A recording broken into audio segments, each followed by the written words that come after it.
The week continues without Jon.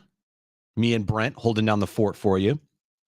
And Jon is, who knows what Jon's doing today. Usually I get updates, Brent, from him about like what he's doing. And usually He's it's like the finger painting factory today. Yeah, usually it's something like kind of lame. But I haven't gotten any updates from him. So who the hell knows what Jon is doing today?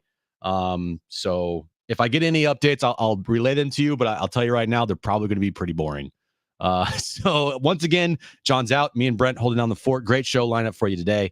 Got Dan Szymborski, Fangraphs, joining us at the bottom of the hour. I do want to get into a conversation with him. We had it yesterday, and I feel like the more Jackson Merrill produces, the more accelerated this contract discussion will get. I want to get his thoughts on, giving contracts out to such young players, in their first year at the big league level to lock them up through their arbitration years.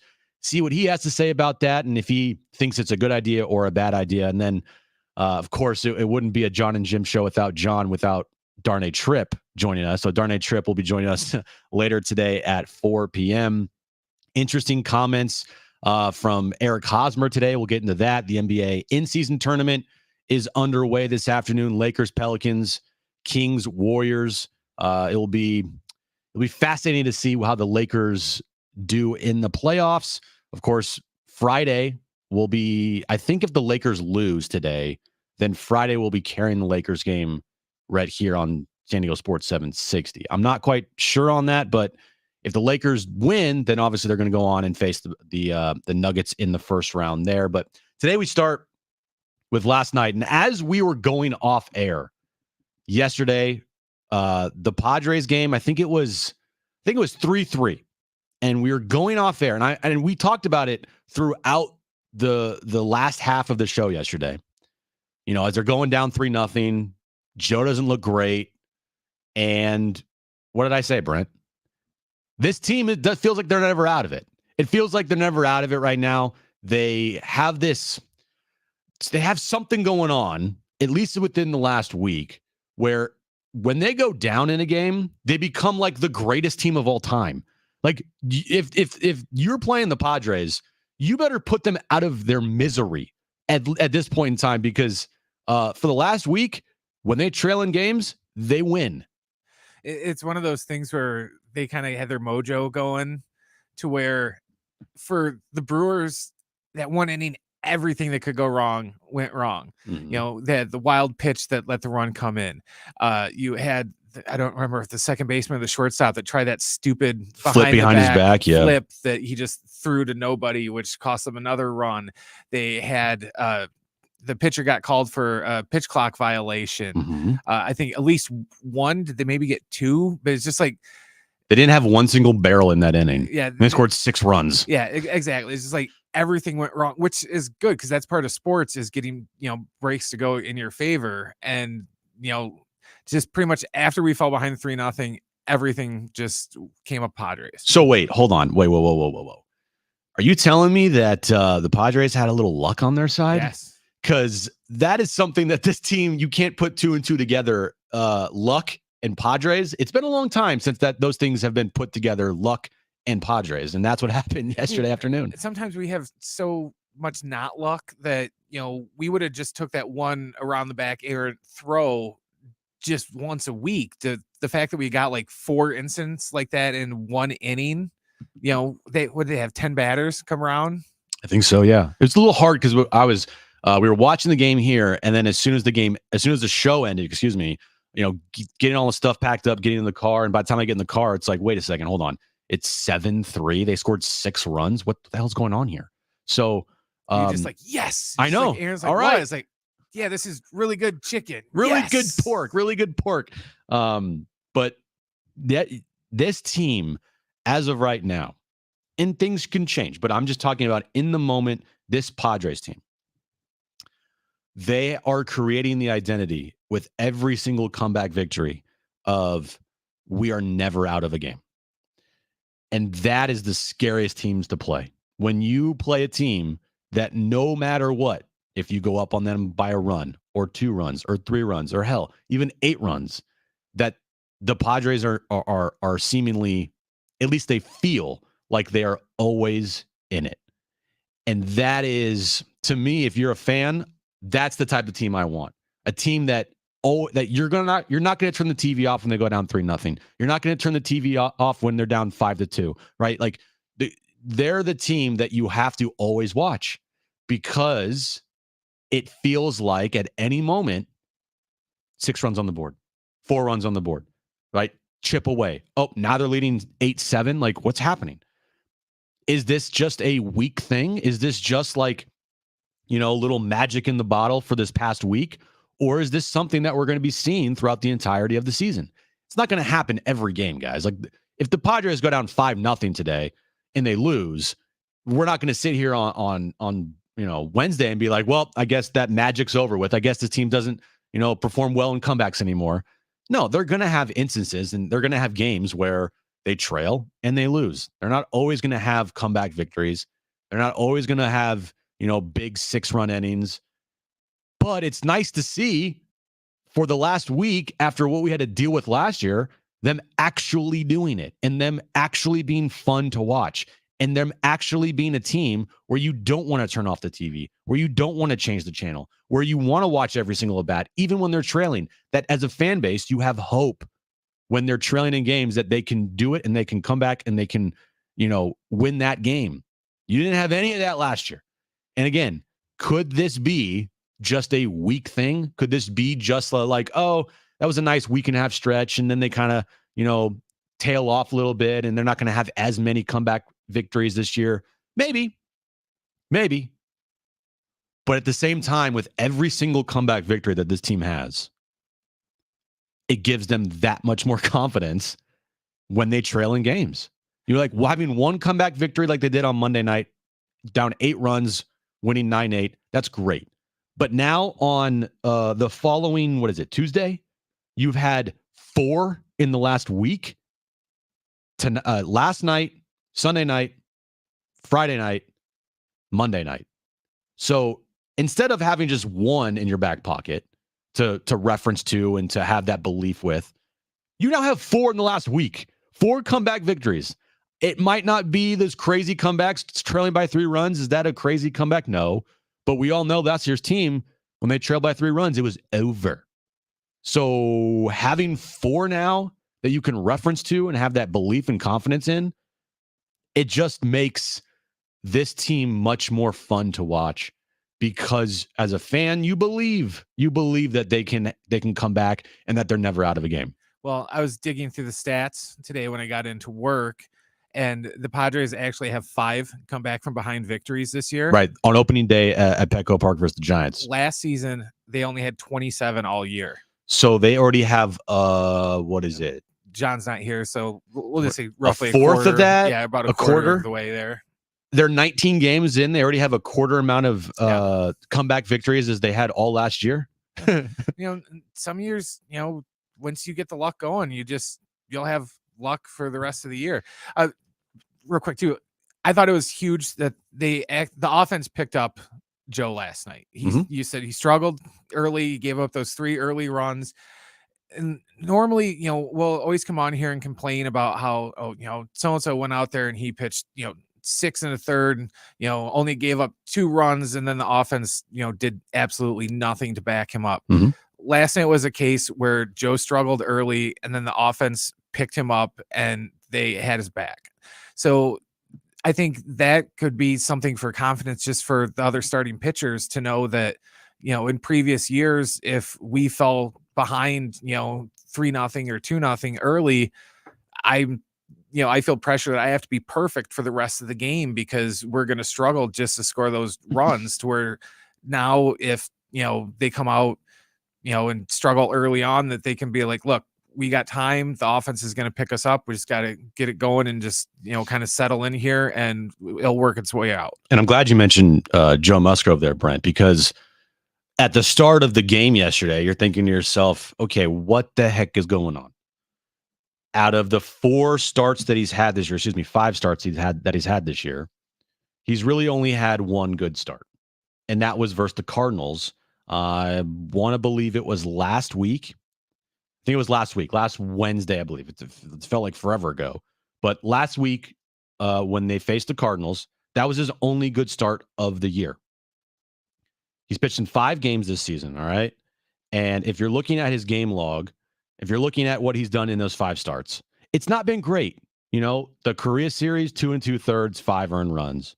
The first series against the Giants at home wasn't opening day, but it was that Friday, 5 2/3. That's nice, 4 earned runs.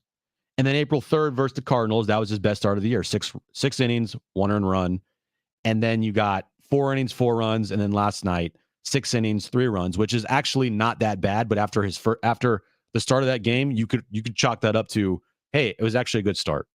I think the best thing about Joe as a pitcher, and we could talk about his velocity, and we could talk about him missing badly with his breaking pitches and how that could be a concern, right? His velocity is a little down this year. But the best attribute and the best quality of Joe Musgrove is that he's always going to fight. He is always going to grind it out. He is not going to be a guy that gives in. He's not going to be a guy that as soon as he loses it, it's completely over, right? He might give up 4 or 5 runs, but he's going to try his damnedest to get through at least 5 innings for you, maybe even 6. And that's what the best quality about Joe is. And that's what I loved about Joe's performance yesterday, and what I've loved about Joe's performance for the last 3+ years is that he might have an inning where he gives up 5 runs. We've seen it before. But what he does do is he always fights, he always goes out there and grinds, and he always makes sure that he can give you the most innings he possibly can. He's not going to give in. We've seen pitchers here give in. We've seen guys, that after 3 innings, they're like, I'm done, right? Because they threw 78 pitches through 3 innings. But yeah, they don't want to screw up their ERA. But Joe's not that guy. He's the guy that's going to grind out games when he doesn't have his best stuff. And right now, through the first 5 games of the year, I don't think Joe can definitively say, yeah, my stuff is really good, because look at his numbers. He's had moments where he's probably felt really good. Yesterday, after he gives up the 3 runs, I'm sure it was a grind for him to get through 6, but that to me is one of the best qualities about Joe Musgrove, is that he's always going to be grinding for you, and he's always going to be making sure that, hey, I can give you that 1 extra inning. Hey, I might not be pitching well, but look, I can get you through 5, right? I'm not going to be a guy that gives in and completely screws the bullpen.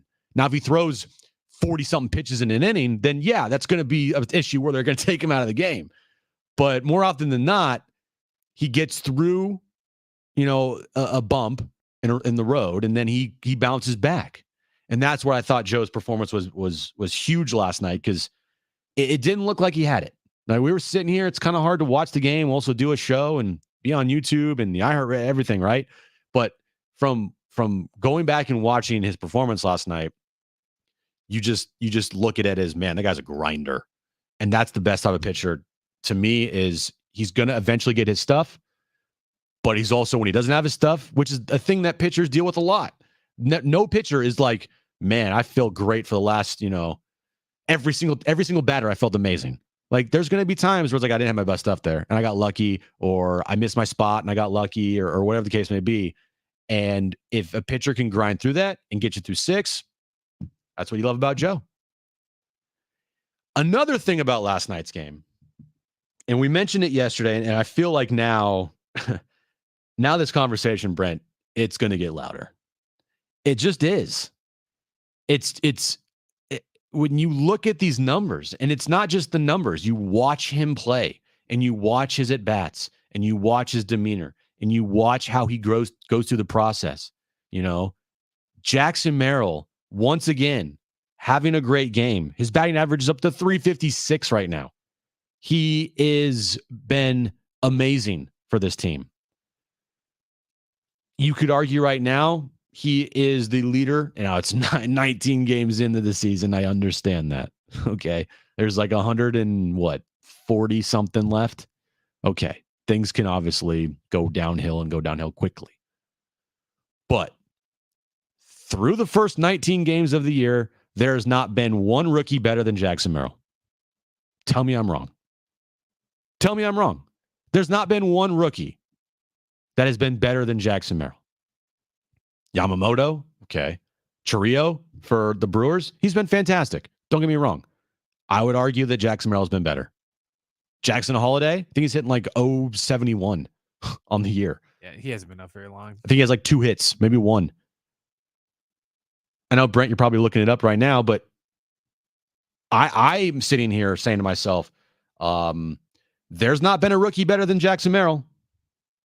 Now, it's because probably I watch every single at-bat from Jackson Merrill and every single inning that Jackson Merrill plays in the big leagues, and I don't really maybe watch every other rookie in baseball, but I look at numbers. And Jackson Merrill, to me, it's hard to say that there's a better rookie than Jackson Merrill. Again, say that I'm wrong. That's fine. 70470. Start your message with team. I know, obviously, we have mostly Padres fans listening to us in the audience, but I just look at what Jackson Merrill is doing, and it is so impressive. And you have so much confidence every time he is at the plate that he's going to do something positive.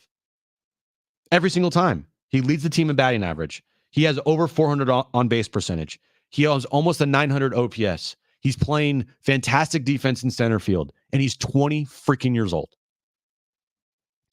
Now, did anybody dream that Jackson Merrill or think Jackson Merrill was going to be this guy? Honestly, I don't even think the Padres thought that Jackson Merrill was going to be this good right away. Maybe they'll tell you yes. Maybe they'll say, yeah, of course we thought Jackson Merrill was going to be this good right away. But you give them a little truth serum, they were just probably hoping that he could hold his own and hit, around 250 to start the year and make sure that he's a guy that you can play versus lefties and righties eventually. Well, it's like we kind of joked. We said that he just had to, contribute as much as what Grisham did. So play solid. Oh, he's done much better than Trent Grisham. Play solid defense and try not to strike out looking more than 2 times every game. Now, I'm getting some people in the chat. Michael Bush for the Cubs. He's a rookie. Yeah, he's homered in 5 straight games. 5 straight games. Hey, look, again, I'm going to stand by Jackson Merrill. I'm going to stand with Jackson Merrill right now. You want to have an argument, Cubs fans? That's fine. You totally can. Michael Bush, if you want to say Michael Bush has been the best rookie in baseball so far to this point, go right ahead. But I still feel like I have a very good argument for Jackson Merrill. It's not like it's like, out of proportion here. Well, somebody else on the YouTube chat brought up Cubs rookie pitcher Maga. He still hasn't given up an earned run yet. You know what, like Brent? 3 or 4 starts. You know what, Brent? I'm trying to go with the narrative here that Jackson Merrill's been the best rookie in baseball. I'm trying to say that Jackson Merrill has been the most impressive rookie in baseball. He's been one of them. He's been one of them. And to the whole rookie conversation up to this point, 19 games in, right? How old's Michael Bush? Because that plays a role in this conversation to me. The whole age thing to me is part of the conversation. 26. Point proven. Amaga, I know he's not 20. Michael Bush, he's 26. I don't have his, minor league stats in front of me, but what Jackson Merrill... Amaga's 30. Okay, so you have a 30-year-old rookie, a 26-year-old rookie, and a 20-year-old rookie. Tell me which rookie you would think it would be the hardest for to adapt to the major leagues. The 20-year-old. The 20-year-old, to me, it's much easier to say that guy's going to fail than a 26-year-old and a 30-year-old. Now, again, they're all rookies. This is all their first time in the big leagues. But when you're 20 years old, I'm telling you, it's just different. So for me, yes, there have been a lot of good rookie performances so far in the big leagues. I'm not saying there hasn't. But for Jackson Merrill to be doing what he's doing at 20 years old, all facets of the game, defense, on the base pass, stealing bases, his plate discipline, getting big time hits, coming up in clutch moments at 20 years old, I would have to say, yes, I will argue and stand by that Jackson Merrill has been the best rookie in baseball so far. Or you could argue and say, instead of best, you could say most impressive. Because to do that at 20 years old, that's very, very impressive. It's very impressive. And you hope that he continues this, and you hope that he continues to develop, and you hope that whenever he gets into that slump, whenever he goes into a slump eventually, that the Padres give him the ample amount of time to get out of it and that he gets out of it. Or hell, maybe he doesn't have a slump at all this year. Knock on wood. Maybe he just goes through the entire season and continues to do this. Maybe not to the level of what he's doing right now, but maybe he just says, screw it. I'm not going to have a slump. My first entire year in the big leagues at 20 years old, I'll be 21 later this week. I just keep on performing and I never have a slump. Maybe.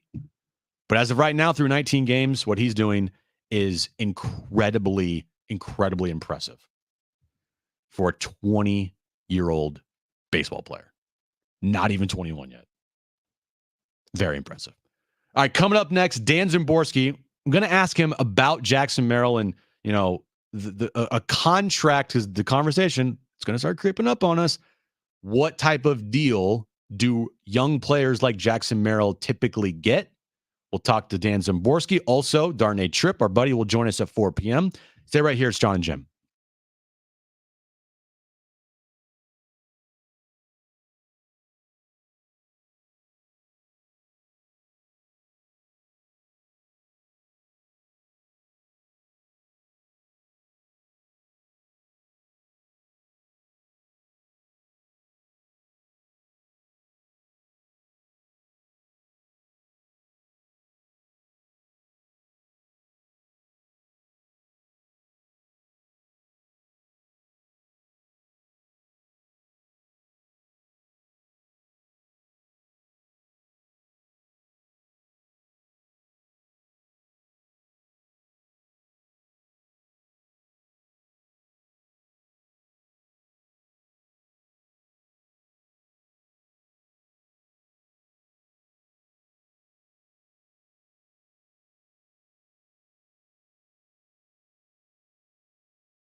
All right, coming up next, Dan Szymborski of Fangraphs joins us to talk about Jackson Merrill and his future potential contract.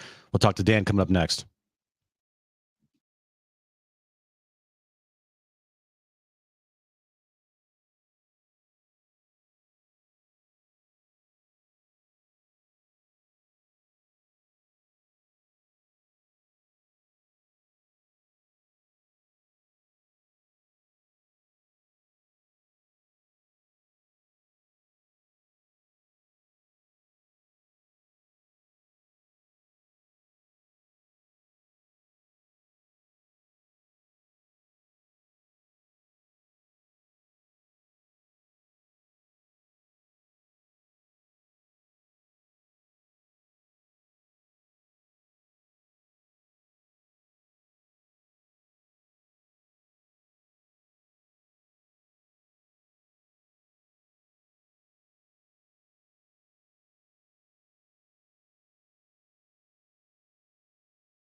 All right, this update is brought to you by DraftKings Fantasy. Padres, after taking game 1 of the series last night versus the Brewers. Game 2 of that series later today, 4:40 first pitch. Dylan Cease on the mound for the Padres. And the NBA play-in tournament gets underway tonight. This first night will be the Western Conference as the Lakers take on the Pelicans. Starts at 4:30 in New Orleans, followed by the Warriors taking on the Kings at 7 p.m. The Lakers win, they move on to take on the Nuggets. Same thing with the Pelicans. Loser of that game will take on the winner of the Warriors King games to fight for the 8th seed in the Western Conference. Check out what DraftKings has to offer this season with code SPORTS because life's more fun when you're in on the action. DraftKings, the crown is yours. Gambling problem? Call 1-800-GAMBLER. Age and eligibility restrictions do apply. Void where prohibited. See DraftKings.com for details today.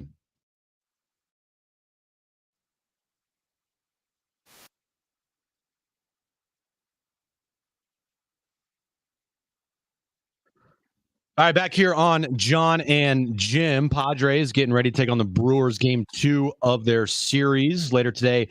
4:40 first pitch, but right now it's great to have back on Dan Szymborski, senior writer for Fangraphs, joining here on Jon and Jim. Dan, we were just talking about the start to the season for Jackson Merrill, and to be doing what he's doing at 20 years old. For you, just how impressive is it to see a 20-year-old rookie doing what Jackson Merrill is doing and putting up the numbers that he is putting up right now? I mean, it's extremely impressive, given that he only played like a month and a half at Double-A. He skipped Triple-A, and he's playing really well right now. And he's one of the reasons that the Padres are only a game behind the Dodgers. And he's not just getting lucky. He's drawing walks. He looks more advanced than he is, which is always a good thing. So, I mean, the Padres had a lot of unfortunate luck, we'll just say, last season. So it's nice for them to have something go their way for a change. Yeah, he looks the part. He doesn't look like a 20-year-old rookie. He's drawing walks. He's having good at bats. And, it's a very early conversation to have, Dan. I understand that. But, it will eventually come up down the road if Jackson Merrill continues to be doing what he's doing. Maybe not to this high of level, but the conversation will be had about, should they give him a contract extension to buy out the rest of his arbitration years? And for a guy this young, we've seen it before. Like, it's not something new. It's not like taboo. But when you're talking about young rookies, 20-year-old guys, very early on in their careers, what type of contracts do you normally see for guys like a Jackson Merrill that they might get? Well, generally speaking, when you're talking a guy who is years away from arbitration, that's when a team has the most leverage over their deal, because you can give them guaranteed money that they have to wait years to get.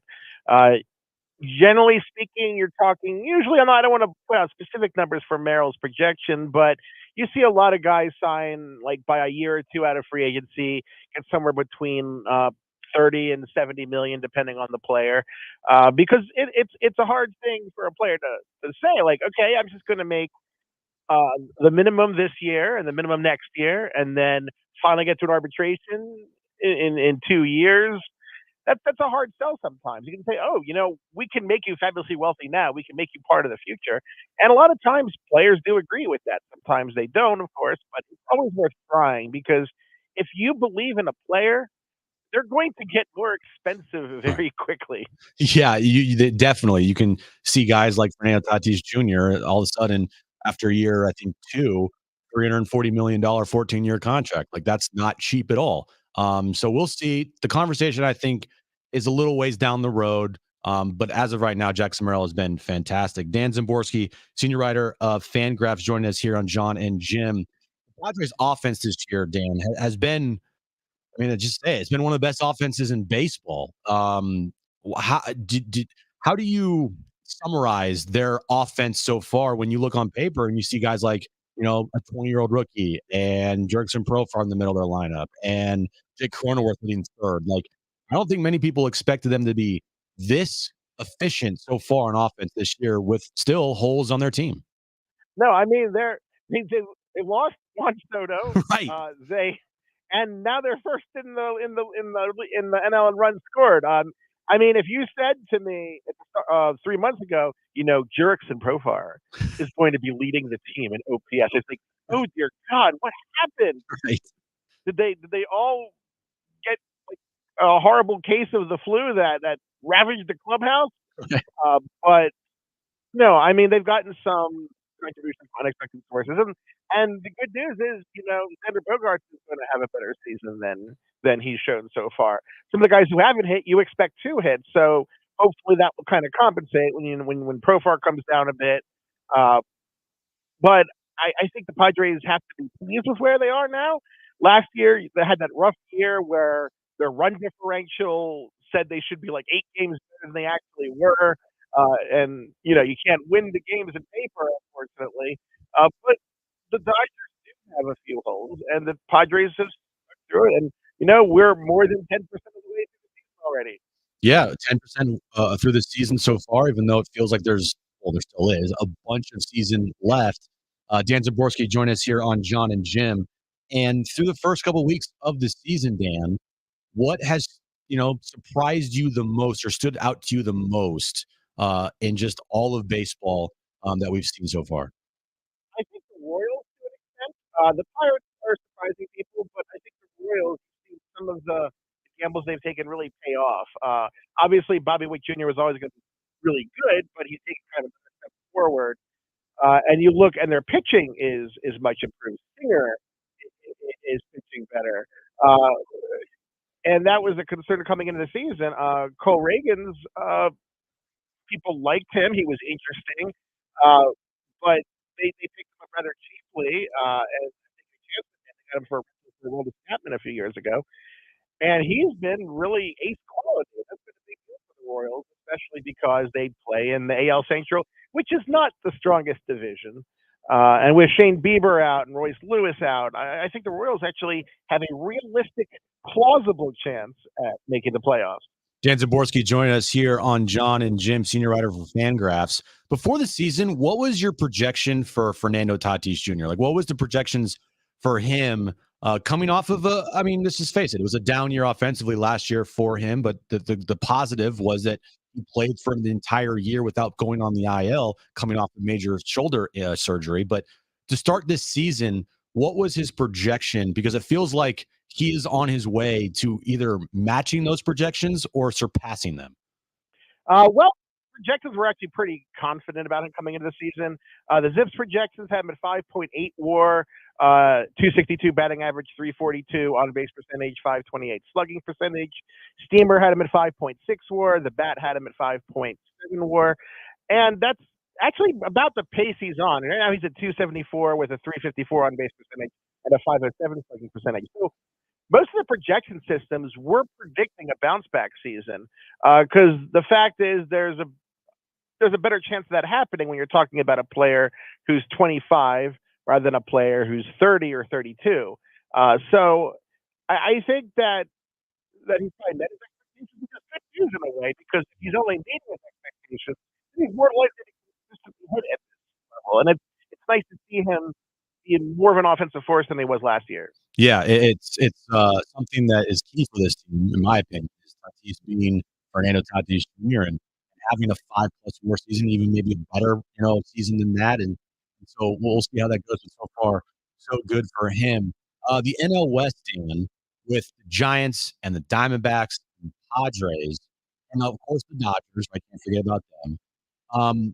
Is it surprising that it's now just, it feels like for the first couple weeks of the season, the Padres and the Dodgers have been the best two teams in the NL West, when the Diamondbacks and the Giants especially kind of slipped off a little bit?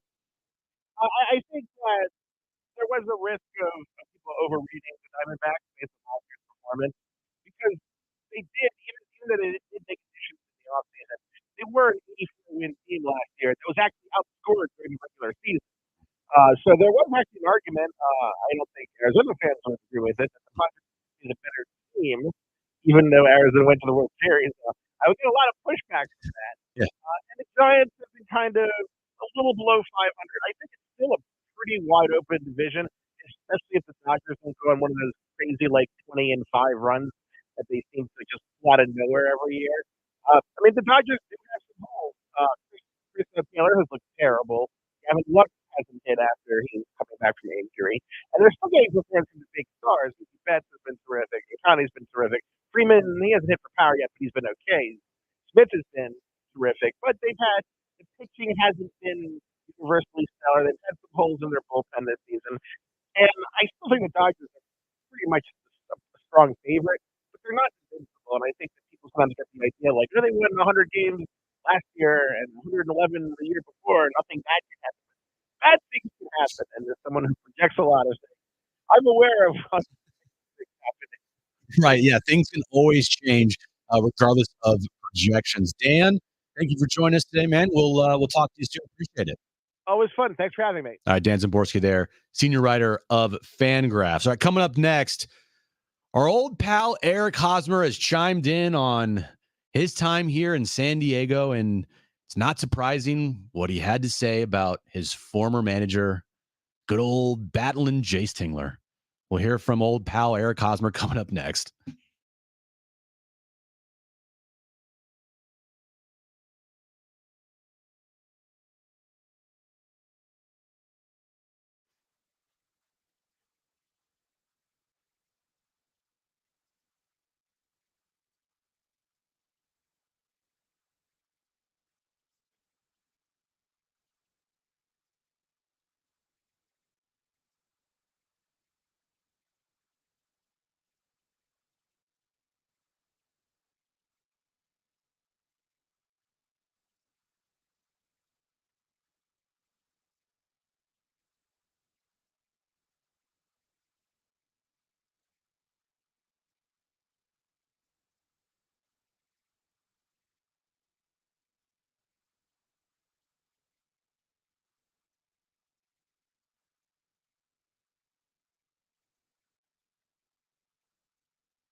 All right, coming up next, there's a change in the Padres lineup.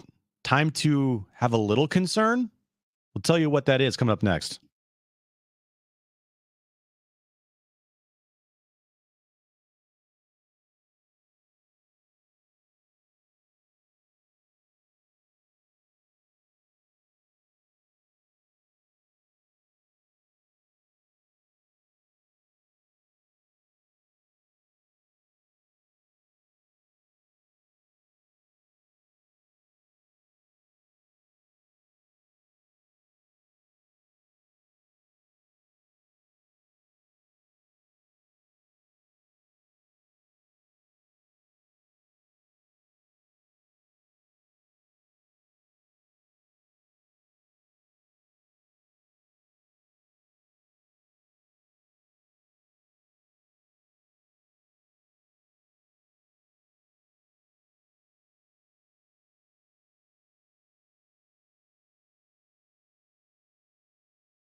All right, so during the end of last night's game, Jake Cronenworth came out, and it was like, huh? Brett Sullivan went in the game, played first base, the third catcher on this team. You're like, why would they take Jake Cronenworth out to put in Brett Sullivan when Jake Cronenworth does not need a defensive replacement? He is a guy that has played fantastic defense at first base this year. The positioning of him has been great.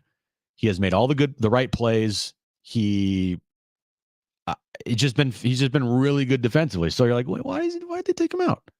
Well, we find out after last night's game, he is dealing with a little bit of a calf issue. And today, Jake Cronenworth is out of the lineup. Now, he has not been put on the IL yet, but not only is he out of the lineup, Brent, they also made a move today. They brought up infielder Matthew Batten, and they sent down Brett Sullivan to AAA El Paso. So that's something to keep an eye on. The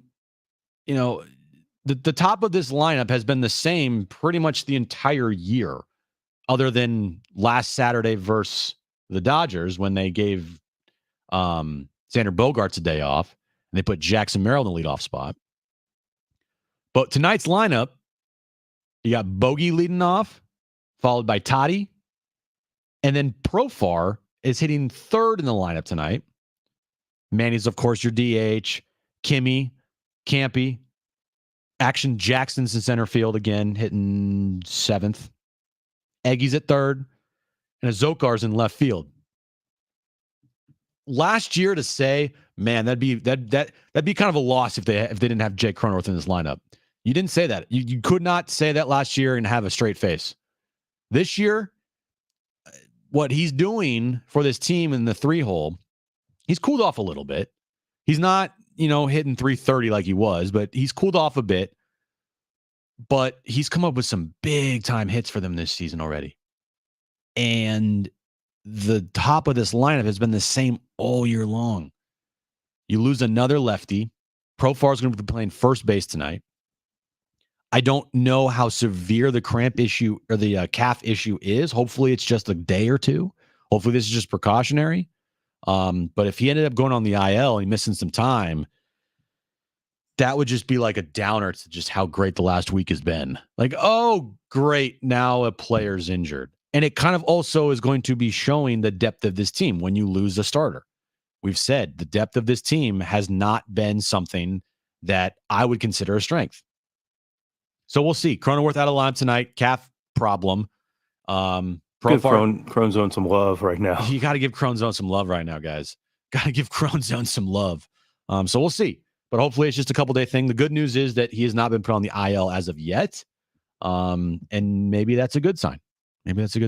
So Eric Hosmer has been doing these like new podcasts that like really nobody listens to except for me. So you, except for me. And it's impressive that I actually get to see some of the Eric Hosmer stuff because I'm actually blocked on Twitter by him. So I have to like do a little bit of a workaround to see these things. But his new podcast, this was all stemmed from an incident that happened in the Giants game last night versus the Marlins, where Skip Schumacher lost his freaking mind. I don't know if you saw this, Brent.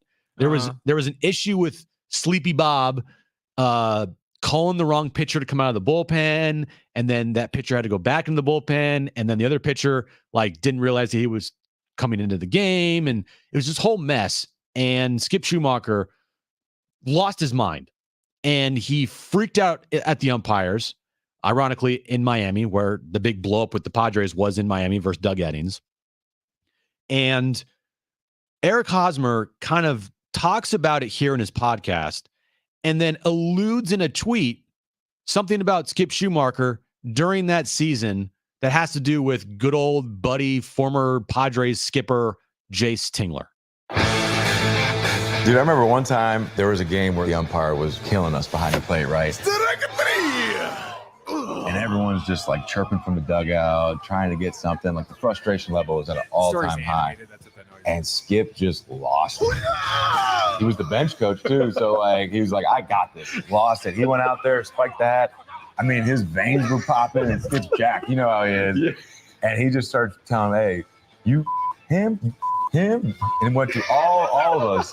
And we're all on the field. And like, I'll never forget, after the game, Skip was like walking by, like getting food or whatnot. And every single player at some point was like, the ending of that was at some point wanted him to be the manager of this team, because a tweet to this tweet said, hey, Hos, was the manager that year that much of a problem?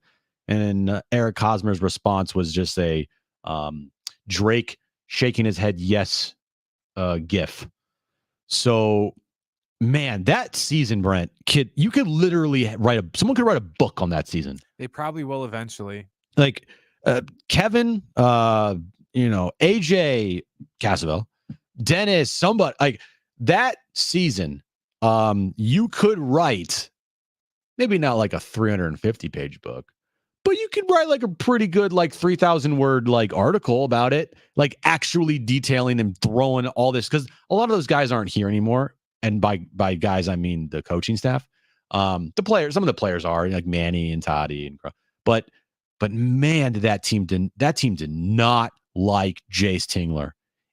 And it just goes back to like what that team could have been if it was managed by somebody that they all respected.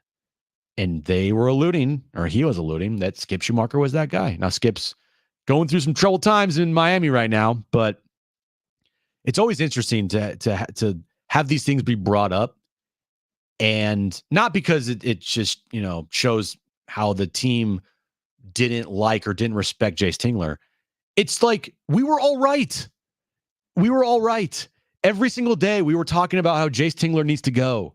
And there was some pushback. Like, you guys know what you're talking about. Jace Tingler, why are you blaming the manager? Blah, blah, blah. It's like, well, actually the players didn't like Jace. The players were the ones that didn't respect him. We were right. The people that were saying that Jay Tingler needed to be fired in that season were all right. And it's another trip down memory lane that I'm sure nobody asked for, but we got from Eric Hosmer that I brought up on today's show. All right, coming up next, somebody that everybody always asks for, Darnay Tripp, will be joining us, NBC 7. Darnay joins us next on Jon and Jim.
All right, this update is brought to you by DraftKings Fantasy. Padres Brewers, game 2 of their 3-game series. Later this afternoon, 4:40 first pitch. Dylan Cease on the mound for the Padres. And move for the Padres today, Jake Cronenworth dealing with the calf issue.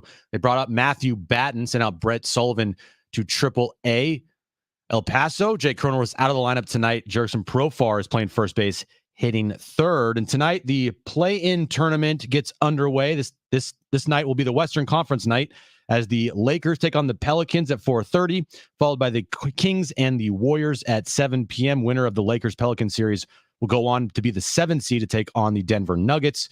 And the loser will take on the winner of the Warriors-Kings game for the right to be the 8th seed in the Western Conference and play the Oklahoma City Thunder. Check out what DraftKings has to offer this season with code SPORTS because life's more fun when you're in on the action. DraftKings, the crown is yours. Gambling problem, call 1-800-GAMBLER. Age and eligibility restrictions do apply. Void where prohibited. See DraftKings.com for details today.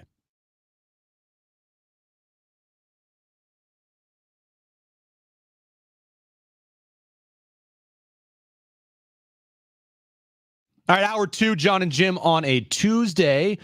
Me and Brent holding down the fort until Jon returns next week. And of course, it wouldn't be a show when Jon's not here or if I'm not here if Darnay Tripp did not join us on Jon and Jim to help us out. And Darnay, did I text you? Like usually Jon texts you later in the day, but for me, did you get a text earlier? Like the text that I sent you, was that earlier than normal than Jon sends you texts? Oh, yeah. It was like a good 2 hours earlier than I from Jon. It wasn't even close. Yeah, I mean, I want to give you some time. Like, I want to be like the courtesy text. Like, I don't want to text you at like 1:55. Like, hey, bro, can you join me at like 4:00 today? So, I spent the 3.5 hours since just furiously prepping for this segment. Well, perfect. Well, we'll get right into it. Jackson Merrill, should he get a contract extension right now or not? Yeah, let's do it. Let's empty the coffers. Yes. Let's financially strap ourselves even more than we already are, and let's do it. But seriously, though, I'm thinking no. Like, yeah, let's take our time with this a little bit. Right. It's all kind of black and white with us outside because we're not privy to the conversations that are being had. But I'm sure there's a way to kind of, make the situation good for him, explain what your hopes are, when you want to do it, figure out kind of a time frame. Obviously, he'll get to a stage where he's going to earn what he deserves based on his performance on the field. And, let's maybe use, not comparing Jackson Merrill to Jake Cronenworth, because I think obviously the ceiling, based on when those two guys arrived, like expectations far, far higher for Jackson Merrill. But maybe we learn from recent history about rushing to pay guys and just give it a little bit of time, especially given the contracts you have out. And, let him know, make sure he's secure in the fact that you see him as a valuable part of the future. But there might not be a race to get a deal done.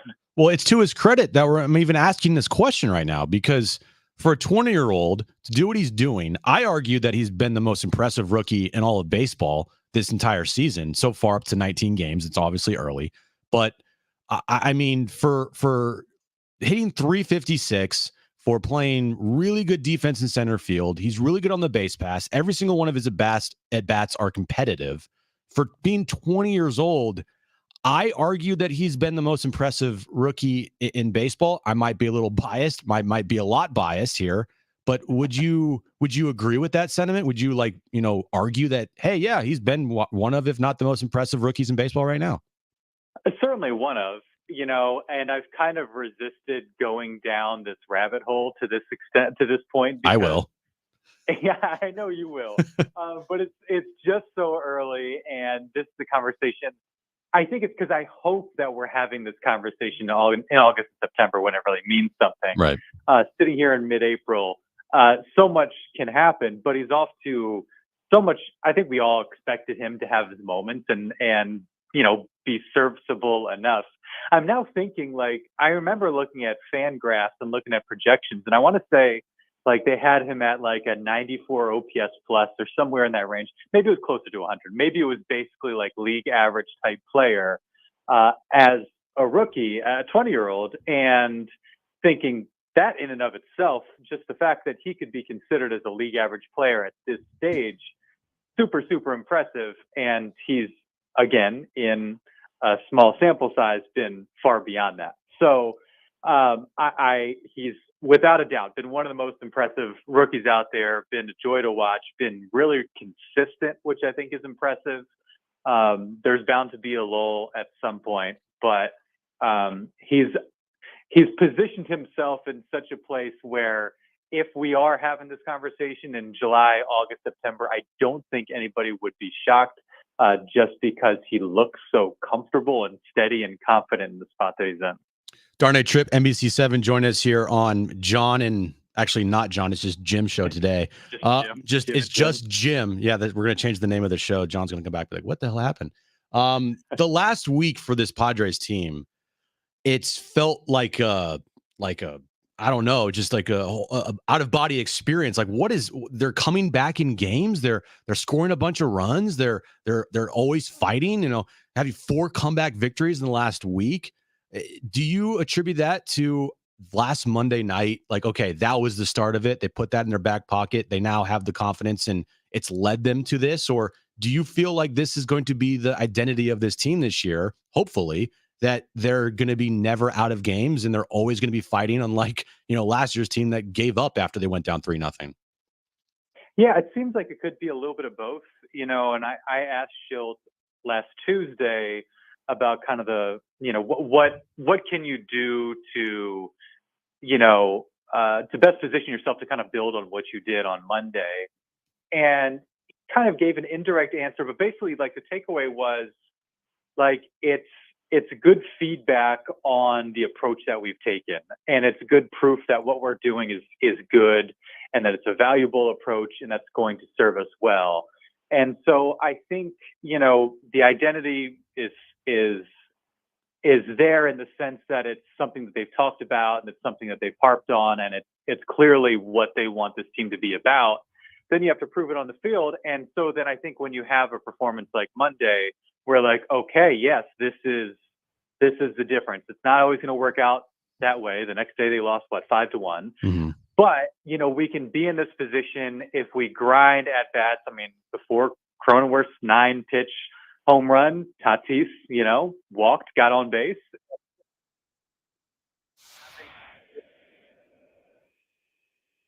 Wasn't always the case last year.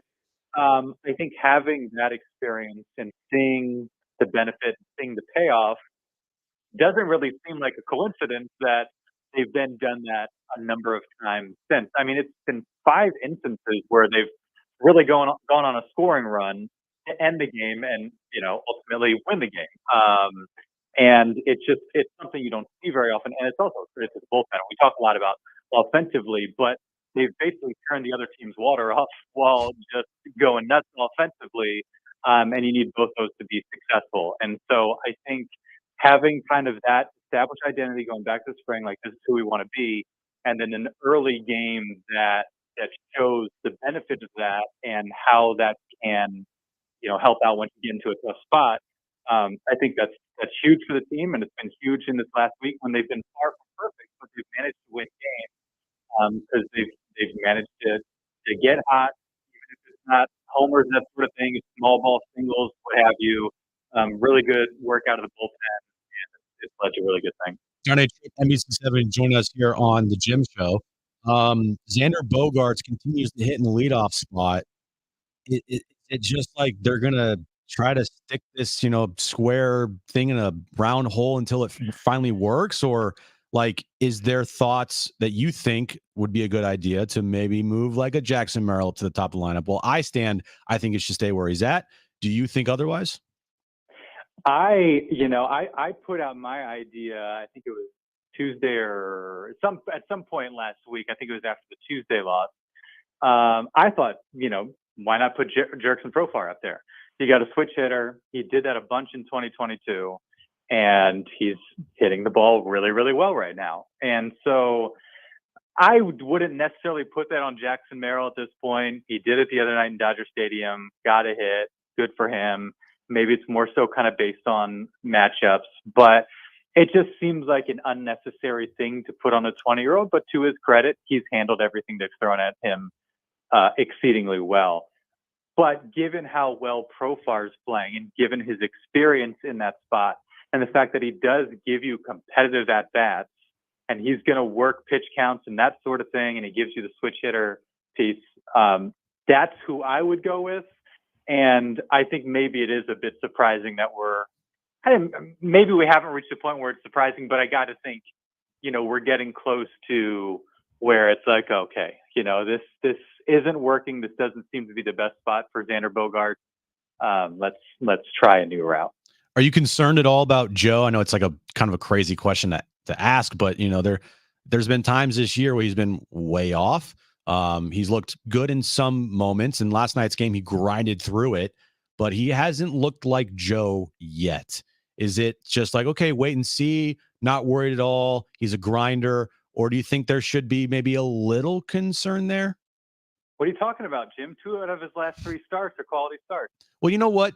Okay. The first, he grinded through yesterday's game. All right. It did not look good for the first 3 innings. And also I was on the air. So I only saw when he was giving up runs. So pardon me. I'm sorry. It wasn't the Joe that we've come to expect. He definitely backdoored a quality start, and good on him, because I think there's value to that. And Schulte always calling out his guys like Michael King getting those 2 extra innings. That's really, really important, to not turn, 3 runs in the first couple innings, a homer, into, you're getting pulled 3 or 4 innings in and then putting all that pressure on the bullpen. And so very workmanlike in a typical Joe Musgrove type response to adversity, which is good to see. But certainly hasn't been terribly sharp as we expect from Joe. It's hard to know just if it's an early season thing. He started a bit slow last year too, and then was really, really good once he kind of shook off the injuries and all that. And so I don't know. I'm not at that point where I'm really ready to panic. I need to see more from him, especially somebody who goes about his work the way that he does. He's going to put, maximum effort into kind of getting right, and also kind of the analysis aspect of it too. Like, he's going to use all the resources to kind of figure it out. And I think he will. But I'm not quite at, the stage where I'm too worried about it yet. I'm probably more worried about Yu Darvish, since, I believe it was a quote to Kevin Acee. Like, he even seems a little put off by what's going on and how things have gone so far. And, guys are squaring him up pretty good, which we're not accustomed to seeing. And, is the tick down in velo, part of him aging and that sort of thing. Obviously, he's another guy with, a considerable contract. And so it's not great having both those guys kind of figuring it out. If you had to ask me which one I'm more concerned with at this point, I'd probably say you. Although it wouldn't surprise me if either one, kind of got things sorted out and went on the typical type of run that we're accustomed to seeing from them. Have you mourned the loss of Tommy Pham yet? Not signing here with the Padres?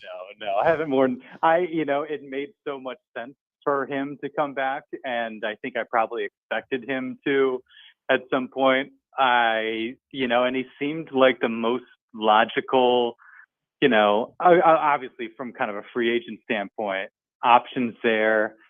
Profar's been incredible, so it's not like you're going to get anything better, at that spot from Tommy Pham than what you're getting from Profar right now. You just don't know, is this just a good few weeks? How long is this going to last? That sort of thing. But I wouldn't say I'm more, but what a weird situation. And I feel like there's so many of these guys that we just assume are going to become Padres at some point, and for whatever reason, it doesn't happen. Him going to the White Sox, like a competitive guy who I think, really wants to win and values that. Sense, but I mean, the Padres, I guess they did make an offer. It just wasn't more than $3 million, which is surprising, because I wanted to know what the number was. We talked about him so much. I'm like, what is this number? What is the number? And I guess it wasn't more than $3 million, which is kind of crazy. But he's now with the White Sox. It doesn't seem like that much, right? Yeah. And I don't know is that a reflection of where the Padres are at financially, or is that a reflection of how they value Tommy Pham, or both? Probably both. I would say both. because Tommy Pham, he hasn't been with the team, all spring training. He's kind of just out there in no man's land, and I think it's a reflection on both. But you know what's interesting? When the Tommy Pham chatter really started up, so much of it was great person to have in the clubhouse, right? Yeah. Suddenly, do we feel like we need that? I don't hear that from fans. I don't hear, a great veteran influence or toughness or somebody that's going to fight or this or that. That's kind of encouraging that we're 2 weeks in and everybody seems really happy and to get along and they've got each other's backs and pulling the rope in the same direction. And so it's good that there's not that need to find somebody to kind of keep everybody situated in that manner. And I'm of the mindset that the good vibes are great. Everyone having a fun time, doing dinners, doing activities, like that's all great. But unless you're actually performing on the field, it's not going to hit the same. That's how I feel. And because Jurickson Profar is performing on the field, along with the good vibes that he brings, that's why it hits more. Like they have to match the vibes part with your play on the field. If they don't match, it's just kind of like hollow words, in my opinion. That's kind of how I feel. Like you have to have the play match the vibes. And so far, the play is matching the vibes with this team. Darnay Tripp joining us right now, NBC 7 on the Jim Show. One more before we let you go here. Manny Machado, he's a guy that, has gone off to a slow start, but he's picked it up recently. Are you the same as me? Like, okay, as Manny goes, this team will go, and he needs to be like the engine that pushes everything here? I think to a degree. Now, I think in 2022, that was obviously the case. You didn't have Fernando Tatis Jr., and this was pre-Juan Soto. And so if the team was going to do anything, it was going to be Manny. Jake ended up being an all-star that year. But, you got Will Myers, you got Eric Hosmer, you got Luke Voigt.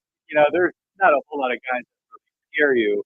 They should be in a place with Tatis getting healthy and showing, proving that a little bit more of the power's back than he showed last year and, more length in the lineup and that sort of thing. It should alleviate some of the pressure on him to, be a guy that's, and we expect him to get his 30 homers. We expect him to have, the average and just kind of the numbers that we see from him year to year.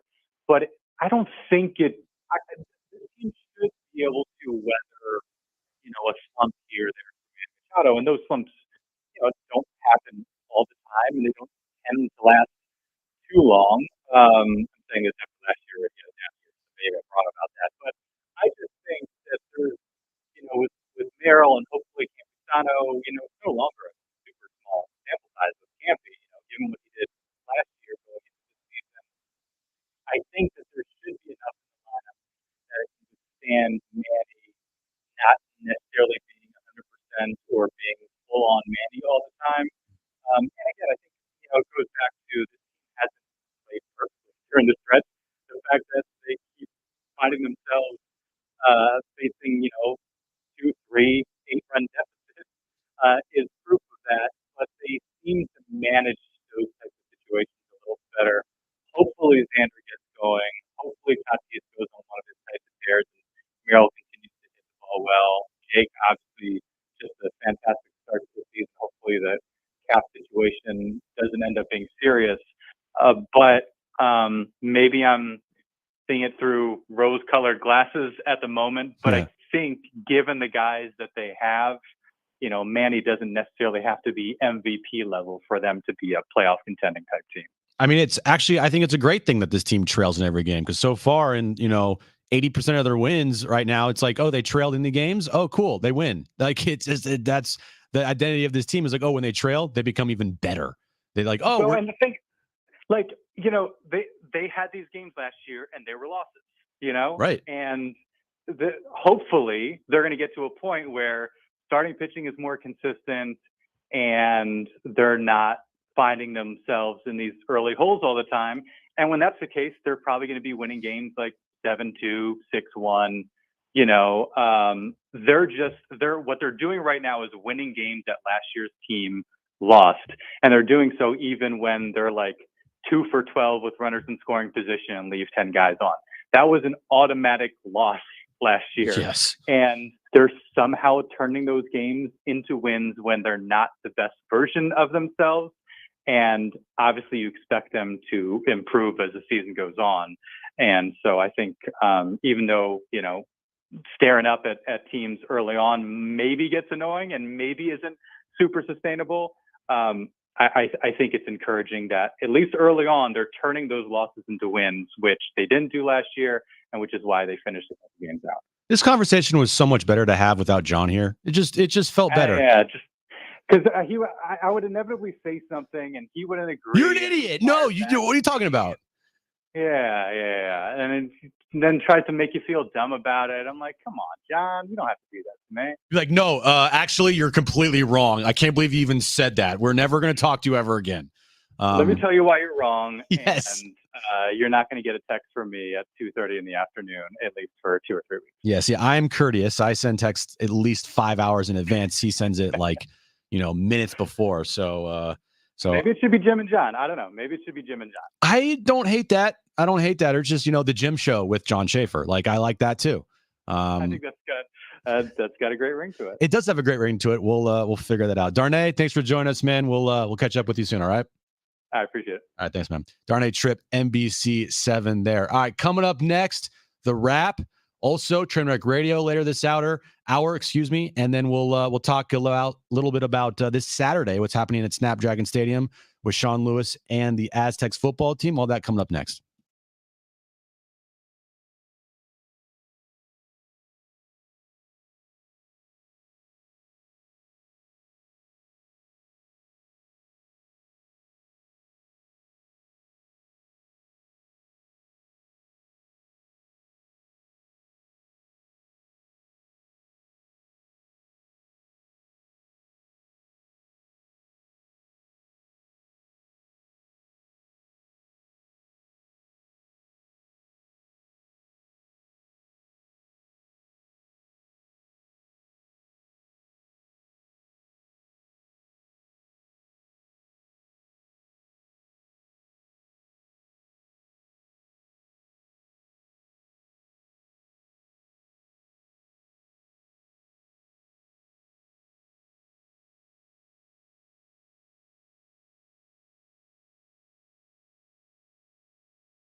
All right, this update's brought to you by Cal Coast Credit Union. Padres and Brewers, game 2 of their 3-game series.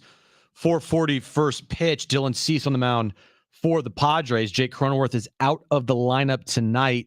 We'll get an update from Mike Schulte coming up here next on Crony's health. Jackson Merrill is playing first base tonight, hitting third for the Pods. And tonight, the NBA play-in tournament gets underway. First up is the Western Conference. Lakers Pelicans tips off in moments in New Orleans, followed by the Warriors and the Kings tonight in Sacramento. Of course, the winner of the Lakers-Pelicans game will go on as the 7th seed to take on the Denver Nuggets. And the loser will go on to face the winner of the Warriors-King game for the right to be the 8th seed to take on the Oklahoma City Thunder. Get a 4.78% APR auto loan at California Coast Credit Union with no payments for 90 days. Offer valid with Cal Coast car buying service discounts. Interest accrues immediately. Restrictions do apply. Federally insured by the NCUA. Visit calcoastcu.org.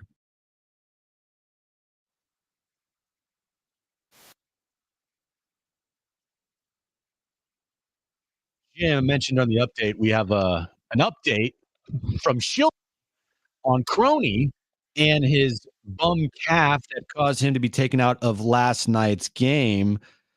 I have not heard what Schulte had to say yet, but I am hoping that it's positive news. I know they brought up Brett Sullivan today. They brought up Matthew Batten today and sent down Brent Sullivan. But Crony out of the lineup. Here was Schulte before the game today talking about Crony's bum calf. We're still in the process of figuring it out. It's in a unique spot, because it's not necessarily the calf, and it kind of leaks into the hamstring. But the good news is he walked out without any real discomfort yesterday, and is presenting pretty well today. He's obviously getting treatment. So clearly we're mindful and hopeful that, it won't be a long-term situation, but we're still in the process of figuring that out. Do we have an estimation of when we might see him again? No, we don't. Like I said, we're in the process of figuring it out, but we're taking it, literally day by day. In that, Matthew is a right-handed batter and plays first base. You went with Jurickson at first base tonight. Was that to get Azokar? Yeah, it was more about the lefty on the mound for them and get Sugar, who's done a lot of things really well for us, a chance to get a start and get out there and get some at-bats. Sugar. All right, save that one because we need to make sure we have every single nickname from Schulte this year. So we got a Sugar. And people that don't know the Padres will probably listen to Schulte and be like, who's Sugar? Why is he calling this guy Sugar? Crone Zone, Sugar, Swarry, Weighty, Crony, Manny, Toddy, Bogey, Campy. Who else am I missing? That's pretty much it. I think that's everybody. Eggy. Yeah, that's even though that's his real name. Eggy Rosario. Yeah, it's not really a nickname. He called Tom Cosgrove the other day Tommy. I was happy about that one. So, Yuki. Well, if you have a Y at the end of your name, that you don't need a nickname. That's it. It's just like Jimmy, Sugar, Jimmy. YouTube chat was talking about nicknames for Matt Batten. Matthew. Matty.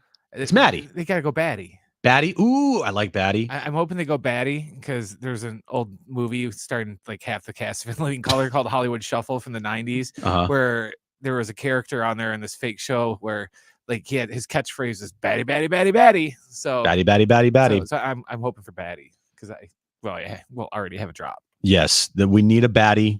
Sugar. We got a Crone Zone. We got a Swarry. What do you want in your coffee? Sugar.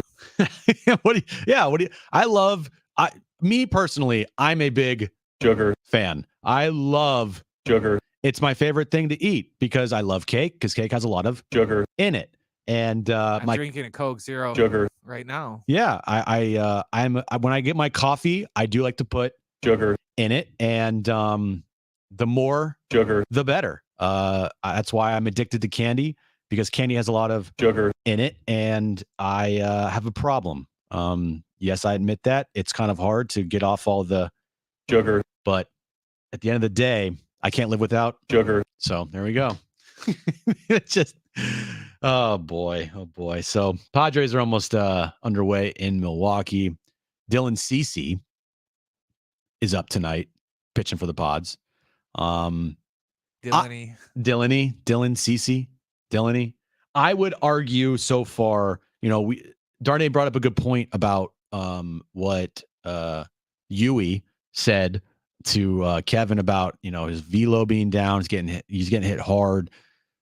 Musgrove his velo, it's down as well. He's missing a lot of spots with his breaking pitches.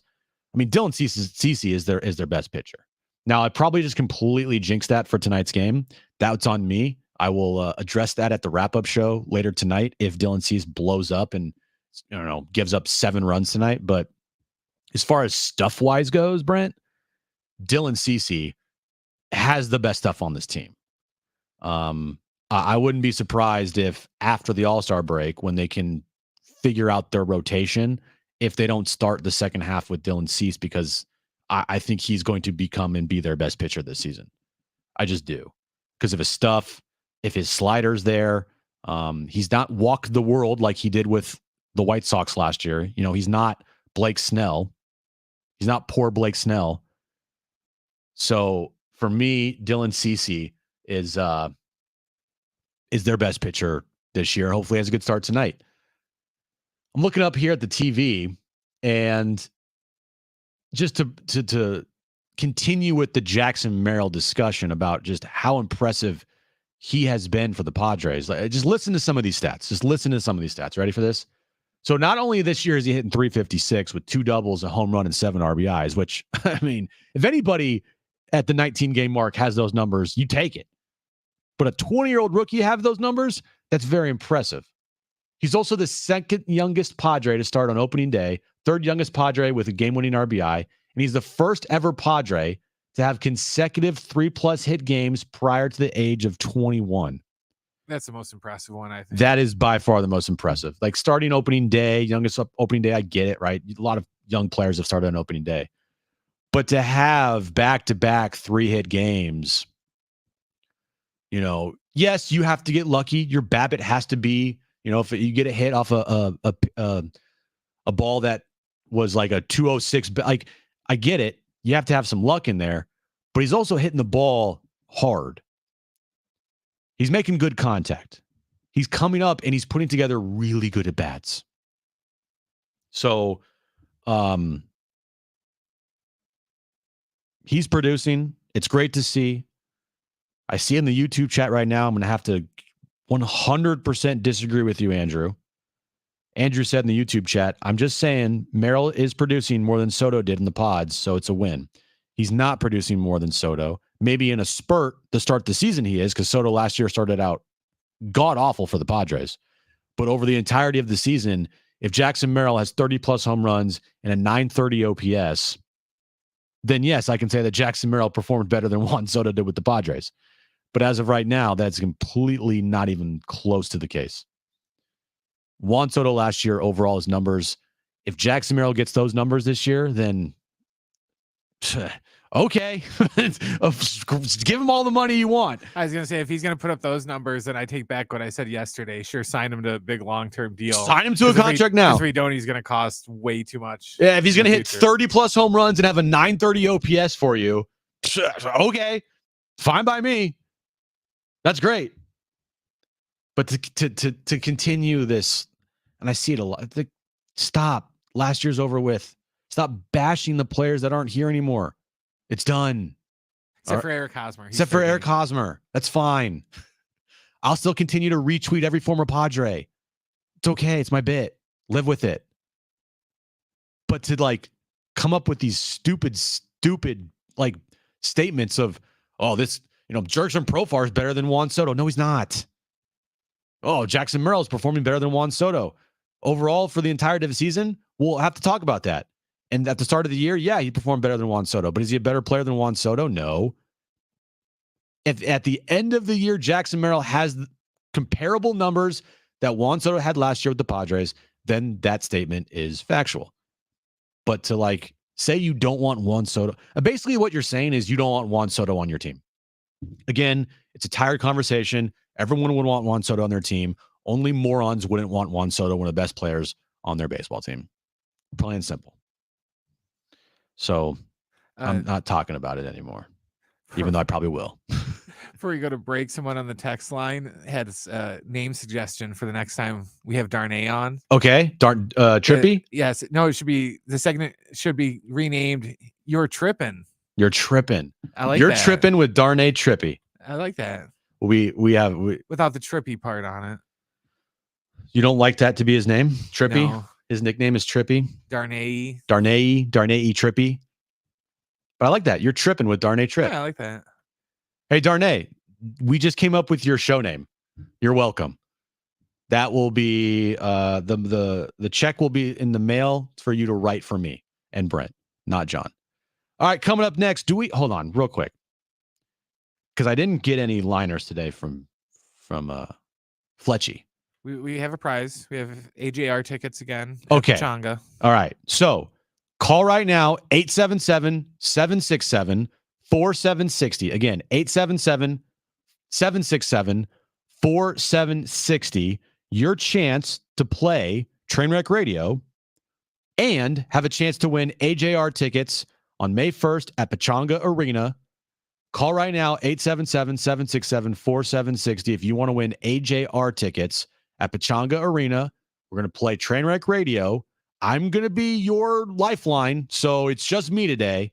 But if you want to win those tickets, 877-767-4760. Your chance to win AJR tickets coming up next on Jon and Jim.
All right, decent start for the Padres.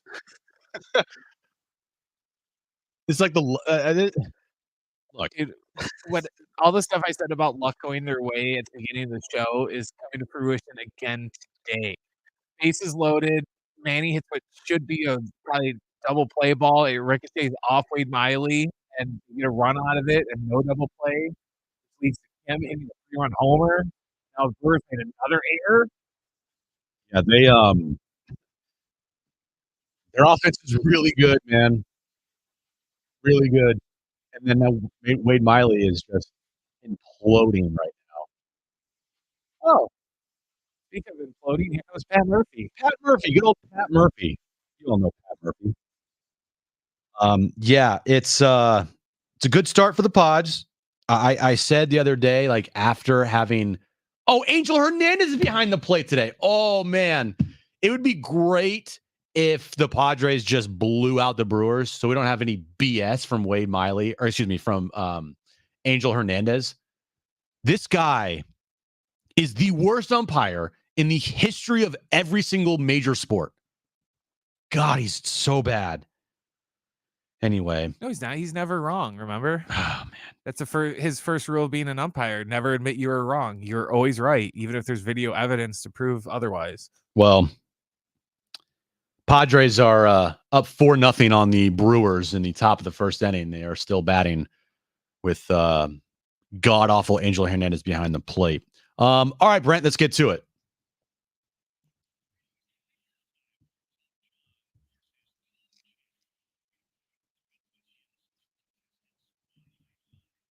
All right, 3 questions, 2 contestants, 1 lifeline. Since Jon is not here today, both of you are going to get Jim as your partner. Today's 2 contestants, we have Jon and we have Abraham. Jon, you called in first, so you will go first today since you don't have to pick a partner, okay?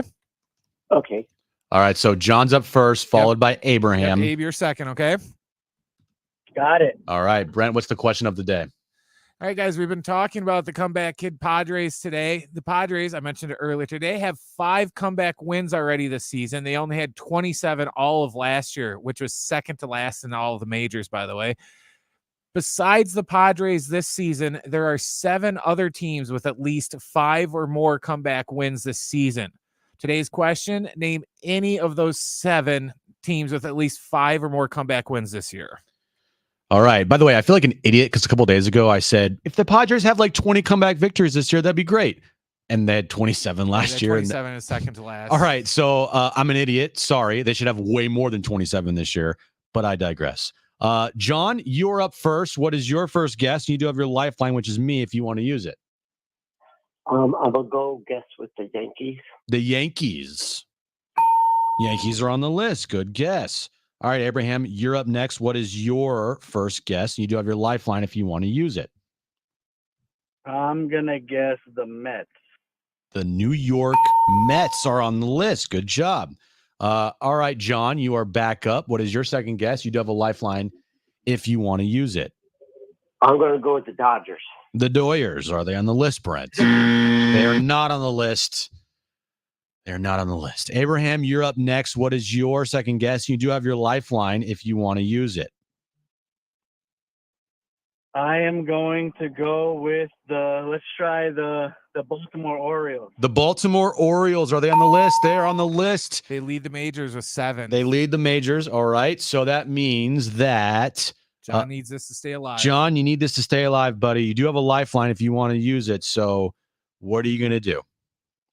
I want to use my lifeline. Okay. I don't think anybody has said the Atlanta Braves. Am I correct, Brent? No one has said the Atlanta Braves. Do you take the Atlanta Braves, Jon? Yes. All right. And they are on the list. All right. We are tied 2-2.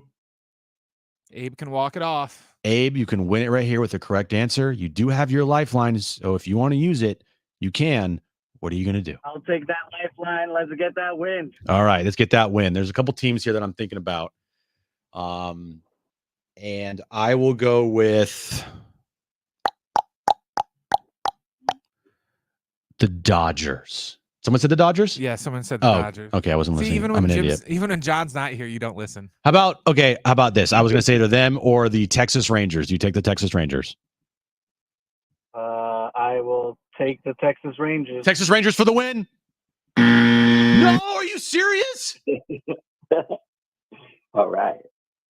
I'm an idiot. Yeah, no Rangers. Wow. Let's see where they're on the list. They're not top. They're not. Wow. Okay. Fine. I'm an idiot. They're not top 10? No. Not top 10. Oh, okay. Anyway. They only have 4. I'm sorry there, Abraham. My apologies, but we are now going to overtime. Brent, give us the rules of overtime and the question for overtime. We're going to do a little differently today. So, John, because you called in first, your lifeline and your partner that you're going to call in for is Brent. All right. Abraham, you are going to be calling in for Jim. So when Brent reads off the question here, that is your partners. John yells Brent. Yes. Abraham, you yell Jim. All right, Brent, give us the. You guys got it? Okay. Mm-hmm. Now I'm going to explain overtime anyways. Just had to get that out of the way. I'm going to ask a question. When I'm done asking the question, like I said, don't answer it. Just yell out the name of who we said your partner would be today. So either like John yell Brent, Abe, you yell Jim.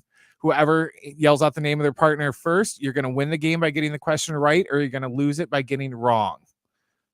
Okay, you guys got it? Yes, got it. Who is playing center field for the Padres? Brett. All right, I heard John. Yes, Jackson Merrill. Jackson Merrill, congratulations. John, you are the winner. You want a pair of tickets to see AJR on May 1st at Pechanga Arena. Of course, Ticketmaster, go there right now for more tickets and details. But congratulations to John for winning those tickets. Brent, what are the other teams that we missed on this list? All right, Baltimore's number 1. They got 7. Atlanta and Pittsburgh are tied with the Nationals. They both have, all 3 of them have 6. Then Detroit, believe it or not, has 5. The Mets, Yankees have 5, and then the Padres. All right. So yeah, there you go. So we only missed Pittsburgh, Washington, and Detroit. I never would have guessed any of those. Maybe Pittsburgh. They're doing pretty good this year. Pittsburgh's been okay. They've been good. But we'll see if they stick. Usually they have started out hot recently before, and then they completely plummet. But we will see. All right. Coming up next, we'll give you an update on the Padres Brewers game. It's a good one, so you want to stick around for that. Also, Sean Lewis talked today on the Mesa about Saturday and their spring game and what to expect Saturday for the first ever time seeing a Sean Lewis coached football team. Also, we'll have some details about the spring game that you won't want to miss as well. All of that coming up in the 5 o'clock hour, coming up next.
All right, this update is brought to you by Cal Coast Credit Union.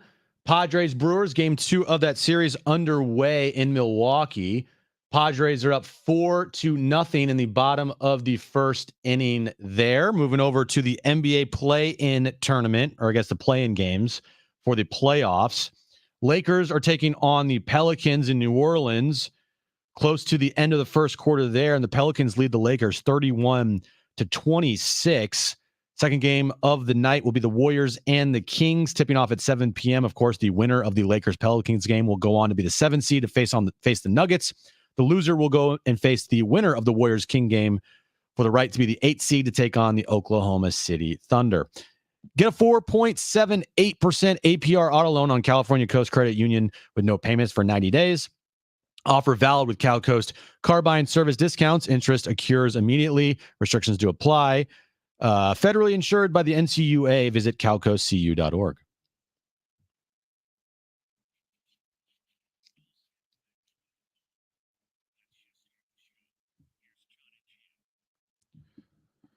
All right, hour 3 of Jon and Jim on a Tuesday. It's just the Jim Russell show. Can't even say my name. With Brent this week. Jon is out. Padres are underway. Lakers are underway. Later tonight, we have the Kings and the Warriors taking on each other for their right to go on to face the loser of the Pelicans and the Lakers series. How much interest do you have in the postseason this year, Brent? I know your Bucks are without Giannis for the first round potentially. Yeah, we're screwed. And they're playing the upstart Indiana Pacers. Yeah, your favorite Tyrese Halliburton is gonna the greatness of Tyrese Halliburton. Yes, but I don't know. I guess my question would be, what are you less enthused for, the play-in games for March Madness or the play-in games for the NBA playoffs? Well, the play-in games actually have like legit star power, and they could be really good games, like LeBron and Zion and Steph and De'Aaron Fox. Do you really think any of the play-in teams could win the title? No, I don't. But that doesn't take away from the fact that it can be really fun games and they can be really like entertaining, because we might, it might be a while in the playoffs before we get maybe entertaining series. We might get a couple matchups in the West between 4-5 or if I look at the standings right now, you have Clippers and Dallas. That could be a fun series. You have Minnesota, Phoenix. Could be interesting. Denver versus the winner of tonight's. I guess I just treat the play-in like I do for March Madness, to where, for me, the playoffs start next week. Well, the play-in tournament for the Eastern Conference is not exciting. I mean, it's not as sexy as the West Coast or West. The Conference. Atlanta Hawks are 36-46. Yeah, and they're in the play-in tournament. Dude, this was the Pandora's box that they opened up when they wanted to do this play-in tournament and get more teams into the playoffs, even though, they knew that they didn't have 8 teams that were going to finish above 500, and this would happen eventually, and it's happened already. So they knew this was going to happen sooner or later. Well, I mean, Atlanta, no shot. The Bulls, no shot. No. It's hopefully going to be Philadelphia and Miami. 7-8. The Sixers could upset somebody maybe, but the Eastern Conference, I didn't even. It's like I just sorry, I have not paid attention to the Eastern Conference much. But when I'm looking at here and I see the Knicks, Darren's Knicks as a 2 seed. Yeah. What? Yeah, they passed the Bucks this week. And Orlando's a 5 seed. Yeah. What? Dude, Paolo Panchero, man. All right. Well, the Western Conference is where the real good games could happen. I'm trying to get Alan Sliwa on to talk about, the Lakers tomorrow. We'll get his thoughts, because the Lakers, regardless, will play this weekend. Well, not regardless. Well, yeah, regardless, because if they lose, they'll play Friday. If they win, I think they play Saturday, because I know the play-in tournament, the 8th seed will play on Saturday. The right for the 8th seed will be on Friday. And then the tournament, the NBA playoffs start on, I think, Saturday. So regardless, the Lakers will be playing this weekend, either Friday or Saturday. So we'll try to get Alan Slew on to talk about that. And just a little bit of a programming note here. I mentioned it yesterday, but it's actually now confirmed. It is confirmed that on Saturday, me and John will be out at Snapdragon Stadium from 11 a.m. to 1 p.m. We'll be broadcasting before the Aztecs spring game. First chance to go see Sean Lewis. First chance to go see some of the new recruits, some of the new transfers. First chance to see AJ Duffy, Danny O'Neal, the new quarterbacks. So that will be fun to do. And if you want to come on and say hi, me and John will be out there from 11 to 1. We'll be broadcasting live, so you can listen to our broadcast right here on San Diego Sports 760. We're going to have some special guests.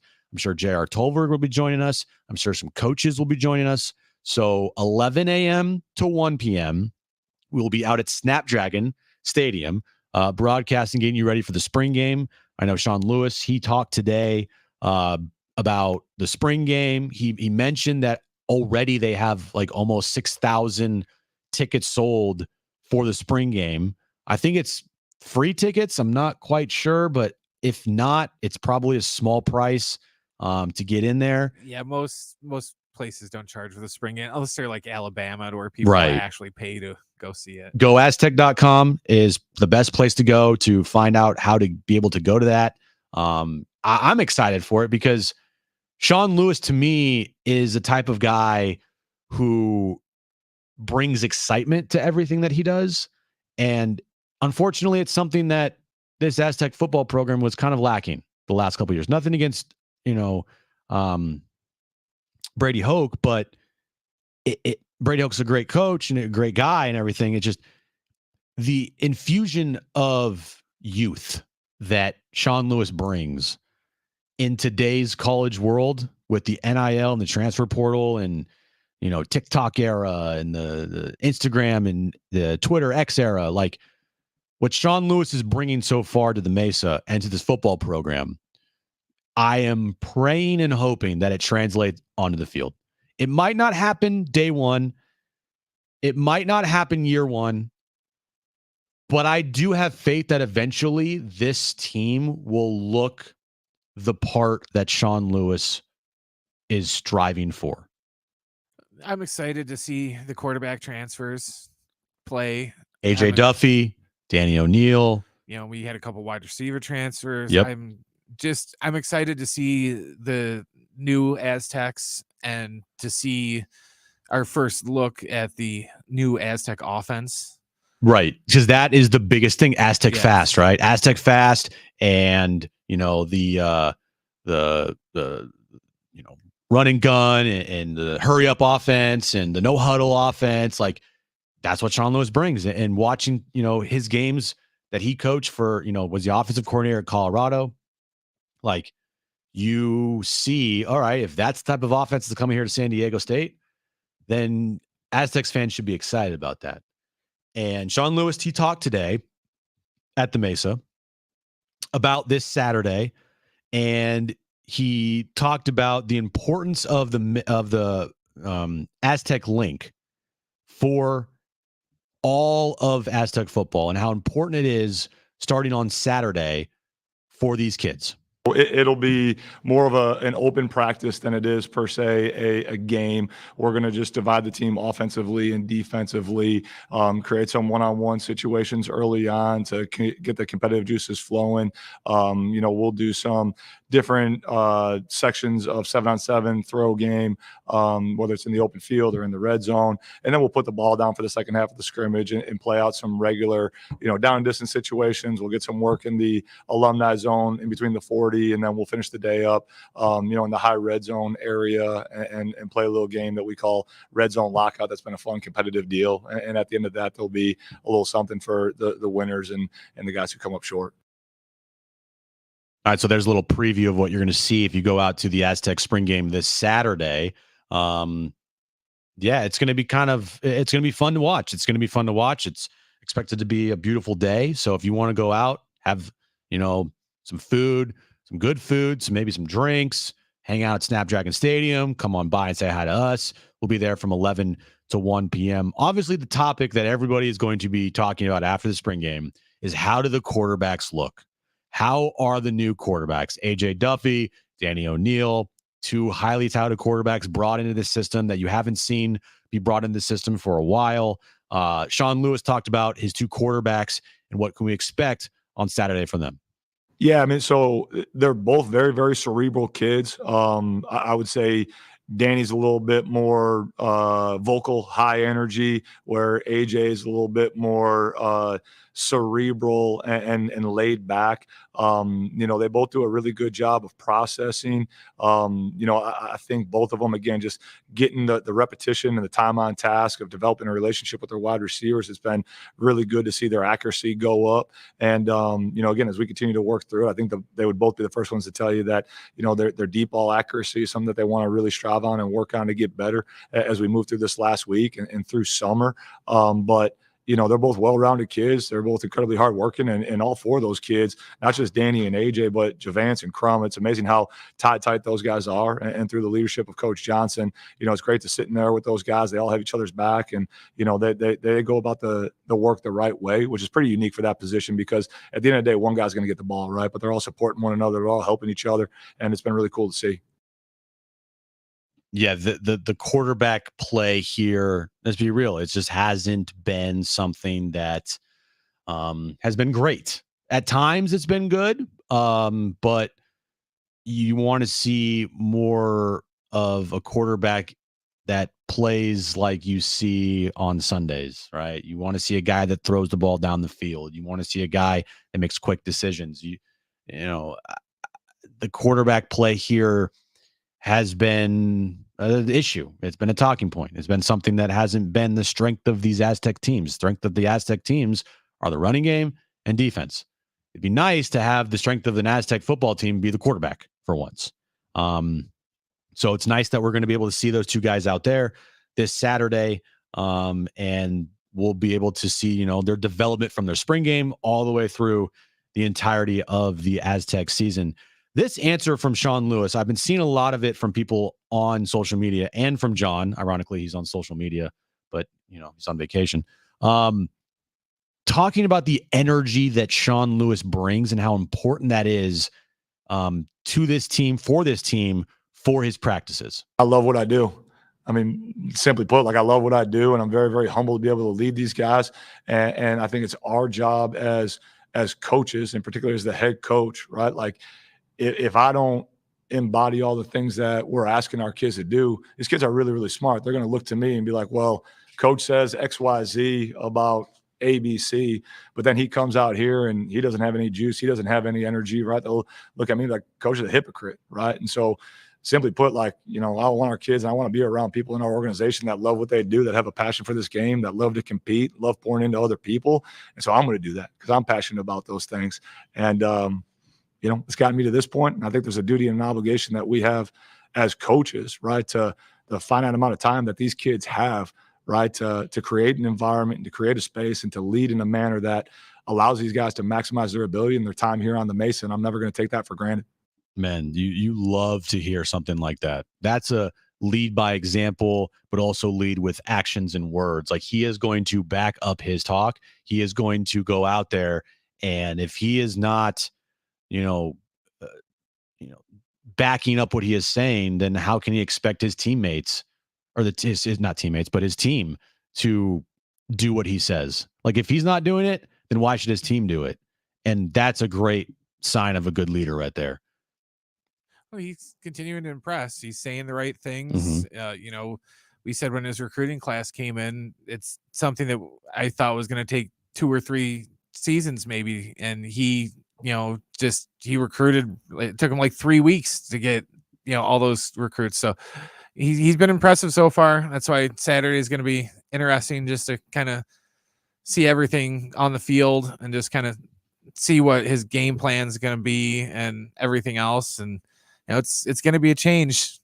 It's not going to be the handoff up the middle, handoff up the middle, right. handoff up the middle.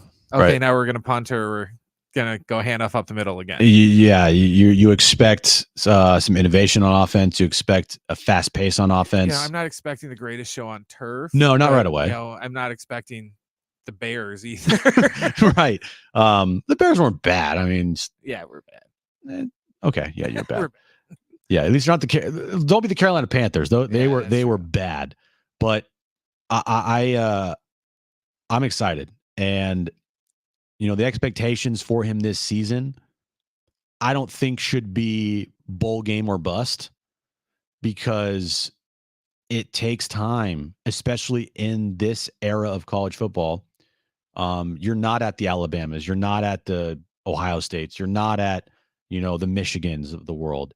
Not saying San Diego State is like some just like runoff program or anything, but there are some limitations to things that they can do through the transfer portal, through NIL. Like that's just the way of college athletics. It's just a fact. It just is.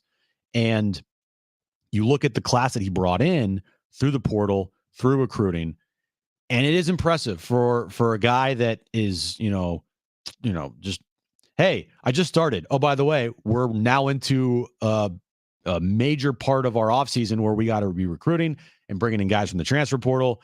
And I just got here. And for the guys that he brought in, it is impressive. But even if this team does not make a bowl game this year, even if they go from 4 wins last year to 5 wins this year, I don't think that should be used against Sean Lewis. Year 2 is when we will, I think, see the fruits of his labor and see just how good this class could be. And also, the way college football is, guy could be here 1 year and then transfer the next. Like, who knows if these guys are going to stick around for long. It's just a revolving door, in and out, a revolving door, in and out. So I do have high expectations over the entirety of his coaching time here at San Diego State, but to start out from year 1, I'm not going to hold his feet to the fire. And if this team gets off to like a 2-5 start, be like, oh, Sean Lewis is the wrong guy. Well, his first year, it's the old cliche of they're pretty much going to be playing with house money, because, it's his first year. Mm-hmm. He's implementing a new system. I think, are they sticking with the same defensive set, or are they switching to that too? I think they're switching to 3. So they would have to, I think they might be 4-3. I don't know. They'll have new schemes on offense and defense that they'll have to work on. So, like I said, this year, if they would make it to a bowl game this year in his first year, I think we'll take it. But it's like you said, the second year is going to be the real year, to where, he's going to have the full year to have his system implemented. Yeah. He'd have 2 years of his own guys in there in the system running everything. But yeah, the first year, it's going to be the old house money cliche, because if, he comes out and they win 6 or 7 games, everyone's going to be ecstatic for the first year, just everyone learning everything. And this is really cool. So tomorrow, little programming note, in studio at 5 p.m., former Aztec receiver Bill Hammett. He used to be, he was on the Aztecs team with J.R. Tolver at San Diego State. He's going to be joining us in studio tomorrow at 5 p.m. They have a Aztec Link golf tournament that kicks off the Red and Black weekend with an official golf tournament this Friday. And of course, the spring game is on Saturday. So Bill's going to be joining us live in studio 5 p.m. tomorrow afternoon to talk about that. And there's also going to be some auctions and some silent auctions, a live auction, and then, of course, more information on the golf tournament for Aztec Link this weekend, and to also talk about the spring game and his thoughts on Sean Lewis and obviously the Aztec Link and how important it is for all Aztec players and for all Aztecs fans, football fans, to get behind. So that's going to be fun tomorrow at 5 p.m. All right, Padres, Brewers. Padres still have a 4-1 lead. Or excuse me, it's a 4-1 lead right now. As we head to the top of the 3rd inning, Padres jumped out all over Wade Miley. Scored 4 runs in the first. Ha-Seong Kim had a big 3-run home run. And they got lucky again. They got a couple runs there off some balls that were hit off players' kneecaps, and there was a bunt down the third base line that stayed fair, and Jurickson Profar got on by a bunt single.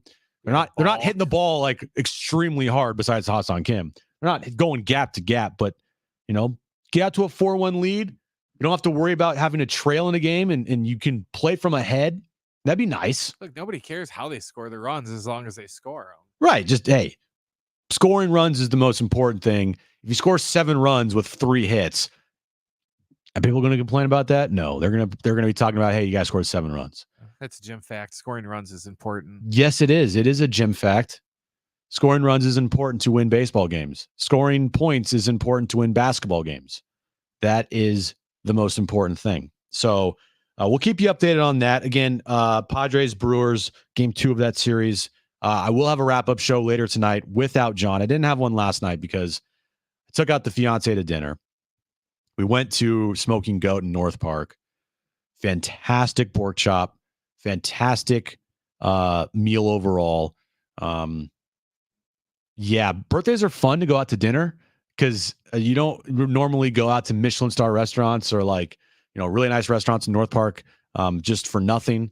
But it was a fun night last night. Didn't have a wrap-up show, but tonight I will have a wrap-up show following this game. This game will be over well before 9:30. So just be on the lookout. 9:30 will be the wrap-up show later tonight. And then the in-season tournament's going on right now. There's just a lot of stuff happening. A lot of stuff happening right now. Lakers are taking on the Pelicans. Lakers are up 44-42 with about 6 minutes left in the second quarter there. Little surprising because during the regular season, as John Ireland told us yesterday, they just beat the crap out of the Pelicans. Like 30-point blowouts.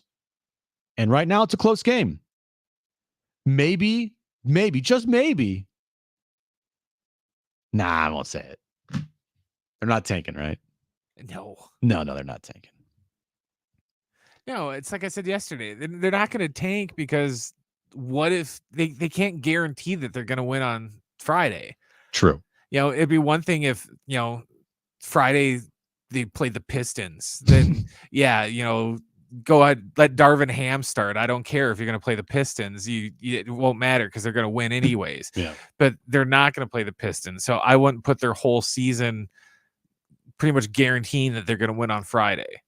I'd rather take my chances with the Nuggets and just at least be in for sure. Right. So that game right now, close to halftime. It's a close game. 45-44. Lakers are on top of the Pelicans. All right. Coming up next, back page still to come. Keep you updated on this Padres and Brewers game. Stay right here on Jon and Jim.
All right, coming up next, Bally Sports has reached a settlement with the Padres. We'll tell you about that coming up next.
All right, this update is brought to you by Cal Coast Credit Union, Padres and Brewers.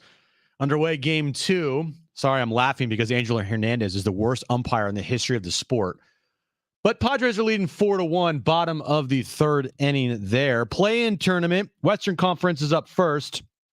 Lakers and Pelicans underway right now in New Orleans. Lakers are up 49-44 with about 3:41 left in the first half there. Warriors and Kings will play later tonight, 7 p.m. in Sacramento. Winner of that game plays the loser of the Lakers-Pelicans game, as the winner of the Lakers-Pelicans game will move on to be the 7 seed and take on the Denver Nuggets in round 1. Get a 4.78% APR loan at California Coast Credit Union with no payment for 90 days. Offer valid with Cal Coast Car Buying Services discounts. Interest accrues immediately. Restrictions apply. Federal assured by NCUA. Visit calcoastcu.org.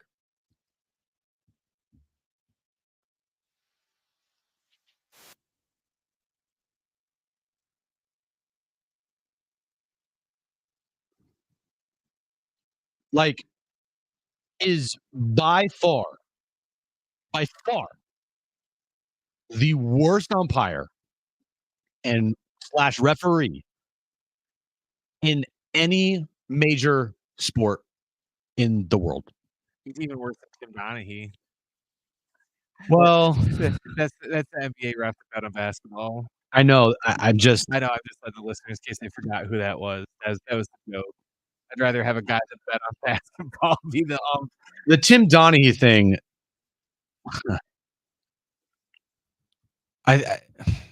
Yes, I think Tim Donaghy, by definition, could be like as the worst ref of all time because he bet on the sport and he had a direct impact on playoff games with the Lakers and Kings and everything, right? Angel Hernandez is just incompetent. Like, he's just stupid. Like, he's a moron. There's not a single ref umpire in any sport that I get more mad at than watching Angel Hernandez blow call after call after call and have no repercussion at all. That's the most frustrating part. He can go out there right now and Dylan Cease could throw a pitch right down the middle of the plate and he could call a ball and there's nothing that anybody could do about it. Nothing. And he'll defend it and say that he was right. He won't get fired. 100%. He won't get fined. He won't get docked. He won't, not be able to umpire any games. Like, nothing will happen if he goes out there, and if he has this personal vendetta with anybody, he can call them out on the most egregious things ever, and it won't matter.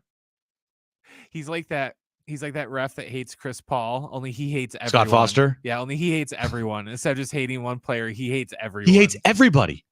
Like, I just think that if you're Major League Baseball, I know you can't do anything because the umpire union is like as strong as the players union for some reason. But there has to be a way. Rob Manfred would be for, given a lot of praise if somehow he got rid of Angel Hernandez. I don't know how. I don't know how you could do it, but robo-umps. Getting him out of the game and getting him out of a situation where he has impact on games is 100% needed.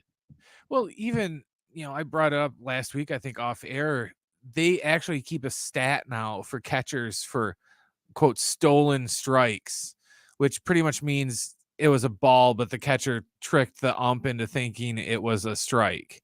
And it's like, so you guys are literally keeping stats on that now. So like you can look at the top 3 guys and go, oh, okay, so that's like 120, calls that you guys blew. And it's like, that's why you're going to get replaced by computers. And it starts with Angel Hernandez. It starts with that incompetent moron buffoon of an umpire.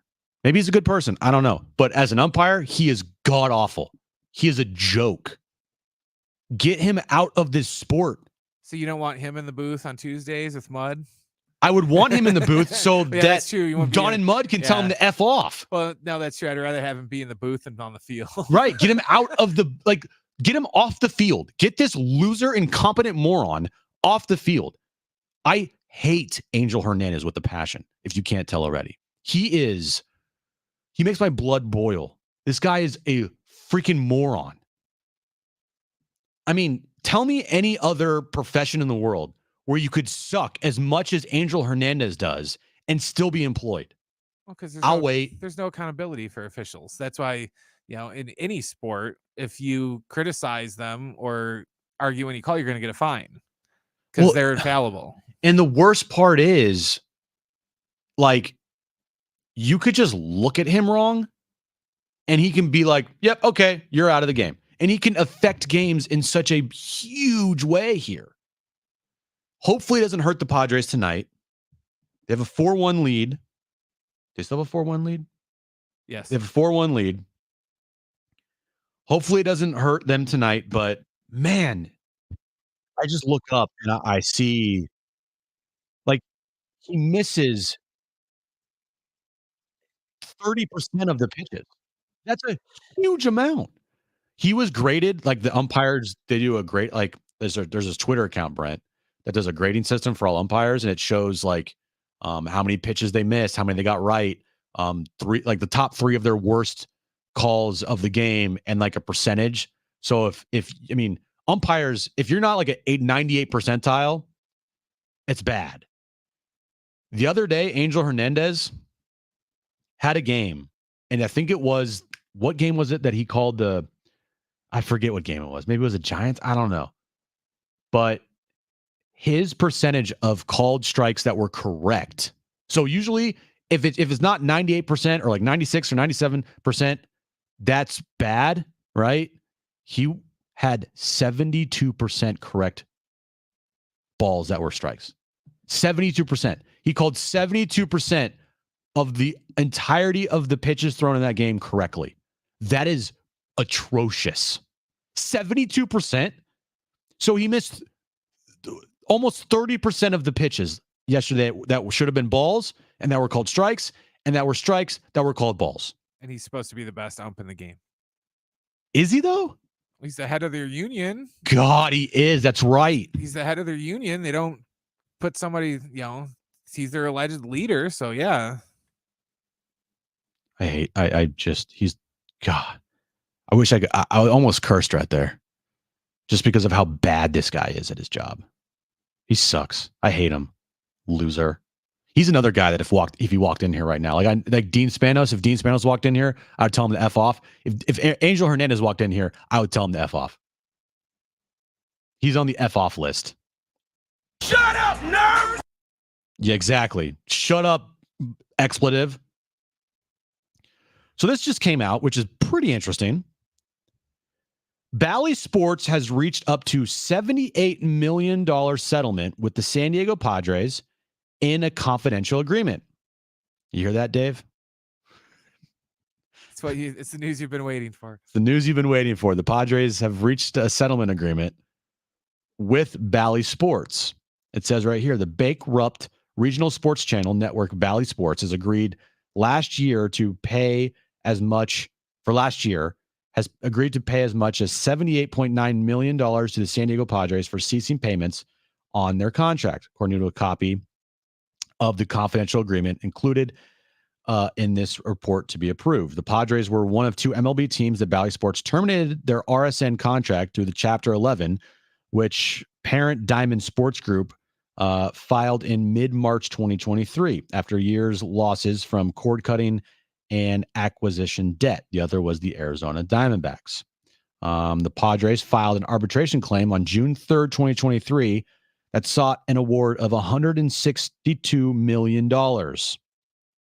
So they were looking for $162 million here from Bally Sports. They ended up getting $78 million. So what does that mean? I don't know, but I'm just passing it along that this whole Bally thing is now done with. There's a lot of numbers in here. It's a big article, but at the end of the day, the Padres got $78 million from Bally Sports. Well, maybe they can use that to, I don't know, use the trade deadline or in the offseason. They can use that to get Jackson Merrill a contract extension. There you go. So that's interesting. $78 million. Again, I don't know what it means, but I think that's a good thing. I hope it's a good thing.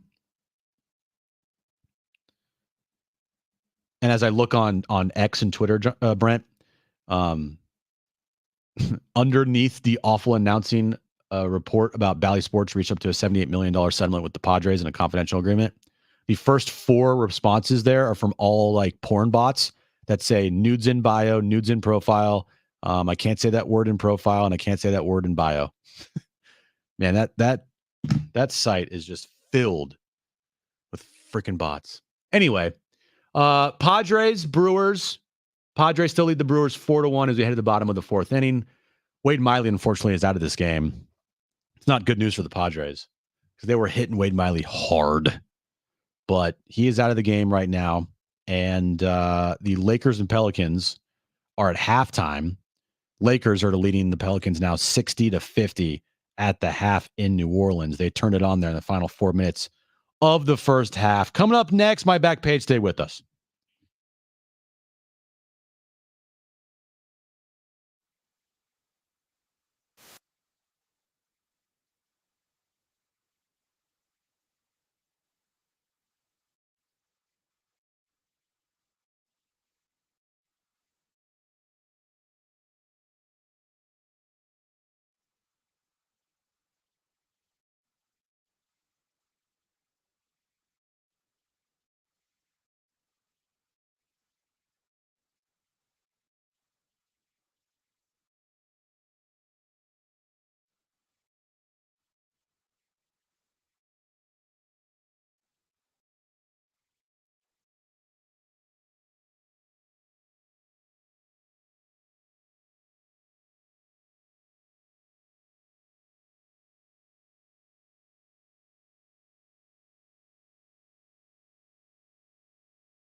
All right, my back page coming up next.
All right, final stop on Jon and Jim on a Tuesday.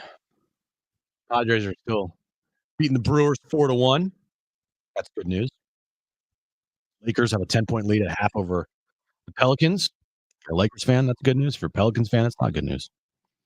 But later tonight, you have the Kings and the Warriors. I'm not really, I don't know. I just kind of have kept my arm's distance at the Warriors this year. Do you want them to retain the team? Like bring back Clay? Well, Clay and Draymond. Do you want them to make one last run, or if after this postseason they're like, yeah, we're gonna trade Clay and we're gonna trade Draymond? Is it just time? You're cool with that? No, I want them to make one last run. I think now Clay understands he's a bench player. It took about a half a season for him to figure that out. That's like the theme this year. So once James Harden accepted that he's a bench player, that's when the Clippers started playing with her. The Chris Paul thing it worked, but it also didn't work. They drafted really well. Pajemski's really good. Kuminga's really good. Trace Jackson from Indiana is really good. They have good young pieces. Steph's still Steph. I think he has another at least 2-3 years at a high level in him. But the whole wild card is freaking Draymond Green. Yeah, you never know. If Draymond if he just plays like he has had has played the last 25 games, that's great. That's what you want. But when he's doing stupid crap and getting suspended, he's just such a wild card. So I don't know if they're going to bring back Clay. This might be it. Did you see Clay might be playing for Team Bahamas in the Olympics? I did not see that, but I guess the Bahamas. It's almost like a Cool Runnings situation with the Jamaican bobsleds team, right? Where I guess the Bahamas didn't have a team, so they're trying to go through. They're trying to make a team. Yeah, they're trying to go through qualifying, and okay. I guess the rumor is Clay might play because Stephen A was going off this morning about how if you're Steve Ballmer, you don't let Kawhi join the Olympic team because you're lucky that you get the regular season games out of him as it is, to let alone have him do extra time. And he's like, oh, they need more shooters. And he's like, they need to go get Klay Thompson. And Windhorst is like, yeah, he's probably going to play for the Bahamas if Bahamas gets approved. Well, today Team USA was finalizing their 2024 Paris Olympic roster. Yep. It is freaking stacked. This is the we got one more run in us team, because you got Steph, you have LeBron, Kevin Durant, Jason Tatum, Joel Embiid, Devin Booker, Tyrese Halliburton, Anthony Edwards, Drew Holiday, Bam Adebayo, and Anthony Davis. And they're keeping one spot open, probably maybe for Kawhi, maybe like a Paul George, someone like maybe something like that. Yeah, that team is loaded. That will be fun to watch in the 2024 Olympics coming up this summer, right? Yeah. Well, I think the Olympics are a lot more interesting in basketball as opposed to, the original Dream Team. There was no, there's so many Europeans and there's no competition from other countries now in the NBA, to where, now it used to be, oh no, I hope we don't play Serbia because they're the only other team that has NBA players. But now it's like, Luka. You don't want to play Greece because you'll have to play Giannis. You don't want to play, the Bahamas because they'll have Clay. And, there's pretty much Bahamas. Just almost every team has, NBA players of some level and caliber on it now. Yes. All right, Brent, let's get to it.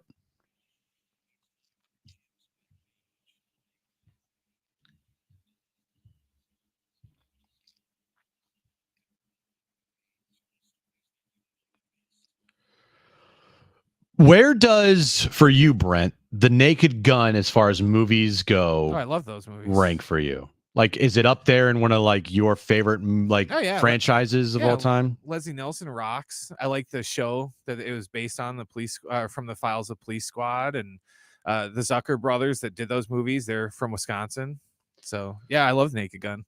How would you feel if they did a reboot of Naked Gun?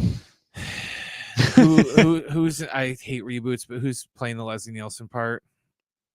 Liam Neeson. You're joking, right? No, I'm actually not. Like I have a particular set of skills, Liam Neeson. I will find you and I will kill you, Liam Neeson. I won't automatically disqualify it because honestly, before he did Airplane, Leslie Nielsen was known as a serious actor. Mm-hmm. And then once he did Airplane, then it was pretty much, now I'm just going to do spoof stuff. So I could maybe see it. I don't know. Did you ever watch that show on I think it was on HBO called Life is Short? No. It was the Warwick Davis who played Willow and Wiccan from Star Wars, everything, the little person. He had his own show with Ricky Gervais and that other dude, Caliban from Logan, the tall guy, Stephen Merchant. Okay. But they had a skit once with Liam Neeson where he wanted to get into comedy, and just go look it up because I can't really describe a lot of it because we'll get fined. FCC regulations. Just type Life is Short, Liam Neeson skit. It's pretty funny. So he can do comedy. So maybe. Well, what if I also told you that Pamela Anderson's going to co-star alongside Liam Neeson? Well, that's fine because he didn't really have a partner, and the third one had there's a Playboy girl that married the old rich dude. I have no idea. She died tragically. I can't think of what his name. Hold on, I gotta Google. As Brent Googles that, we'll continue here. So Liam Neeson, Pam Anderson, reboot of The Naked Gun. The San Diego Zoo is extending. Anna Nicole Smith. There you go. R.I.P. The San Diego Zoo is extending hours for the summer. This is big. Brent. During its annual nighttime zoo from May 25th to September 2nd, guests can explore all of the different areas and wildlife until 9 p.m. daily. Starting at 4 p.m., the After Dark event will also feature live music, entertainment, and an array of activities meant for the entire family to enjoy. Through Bonanza, a 15-minute trampoline and acrobatic show of animal-themed performances located behind Sydney's Grill in the urban jungle. I like when they do stuff like that. It's nice to go to parks, even when it's SeaWorld, they do nighttime stuff.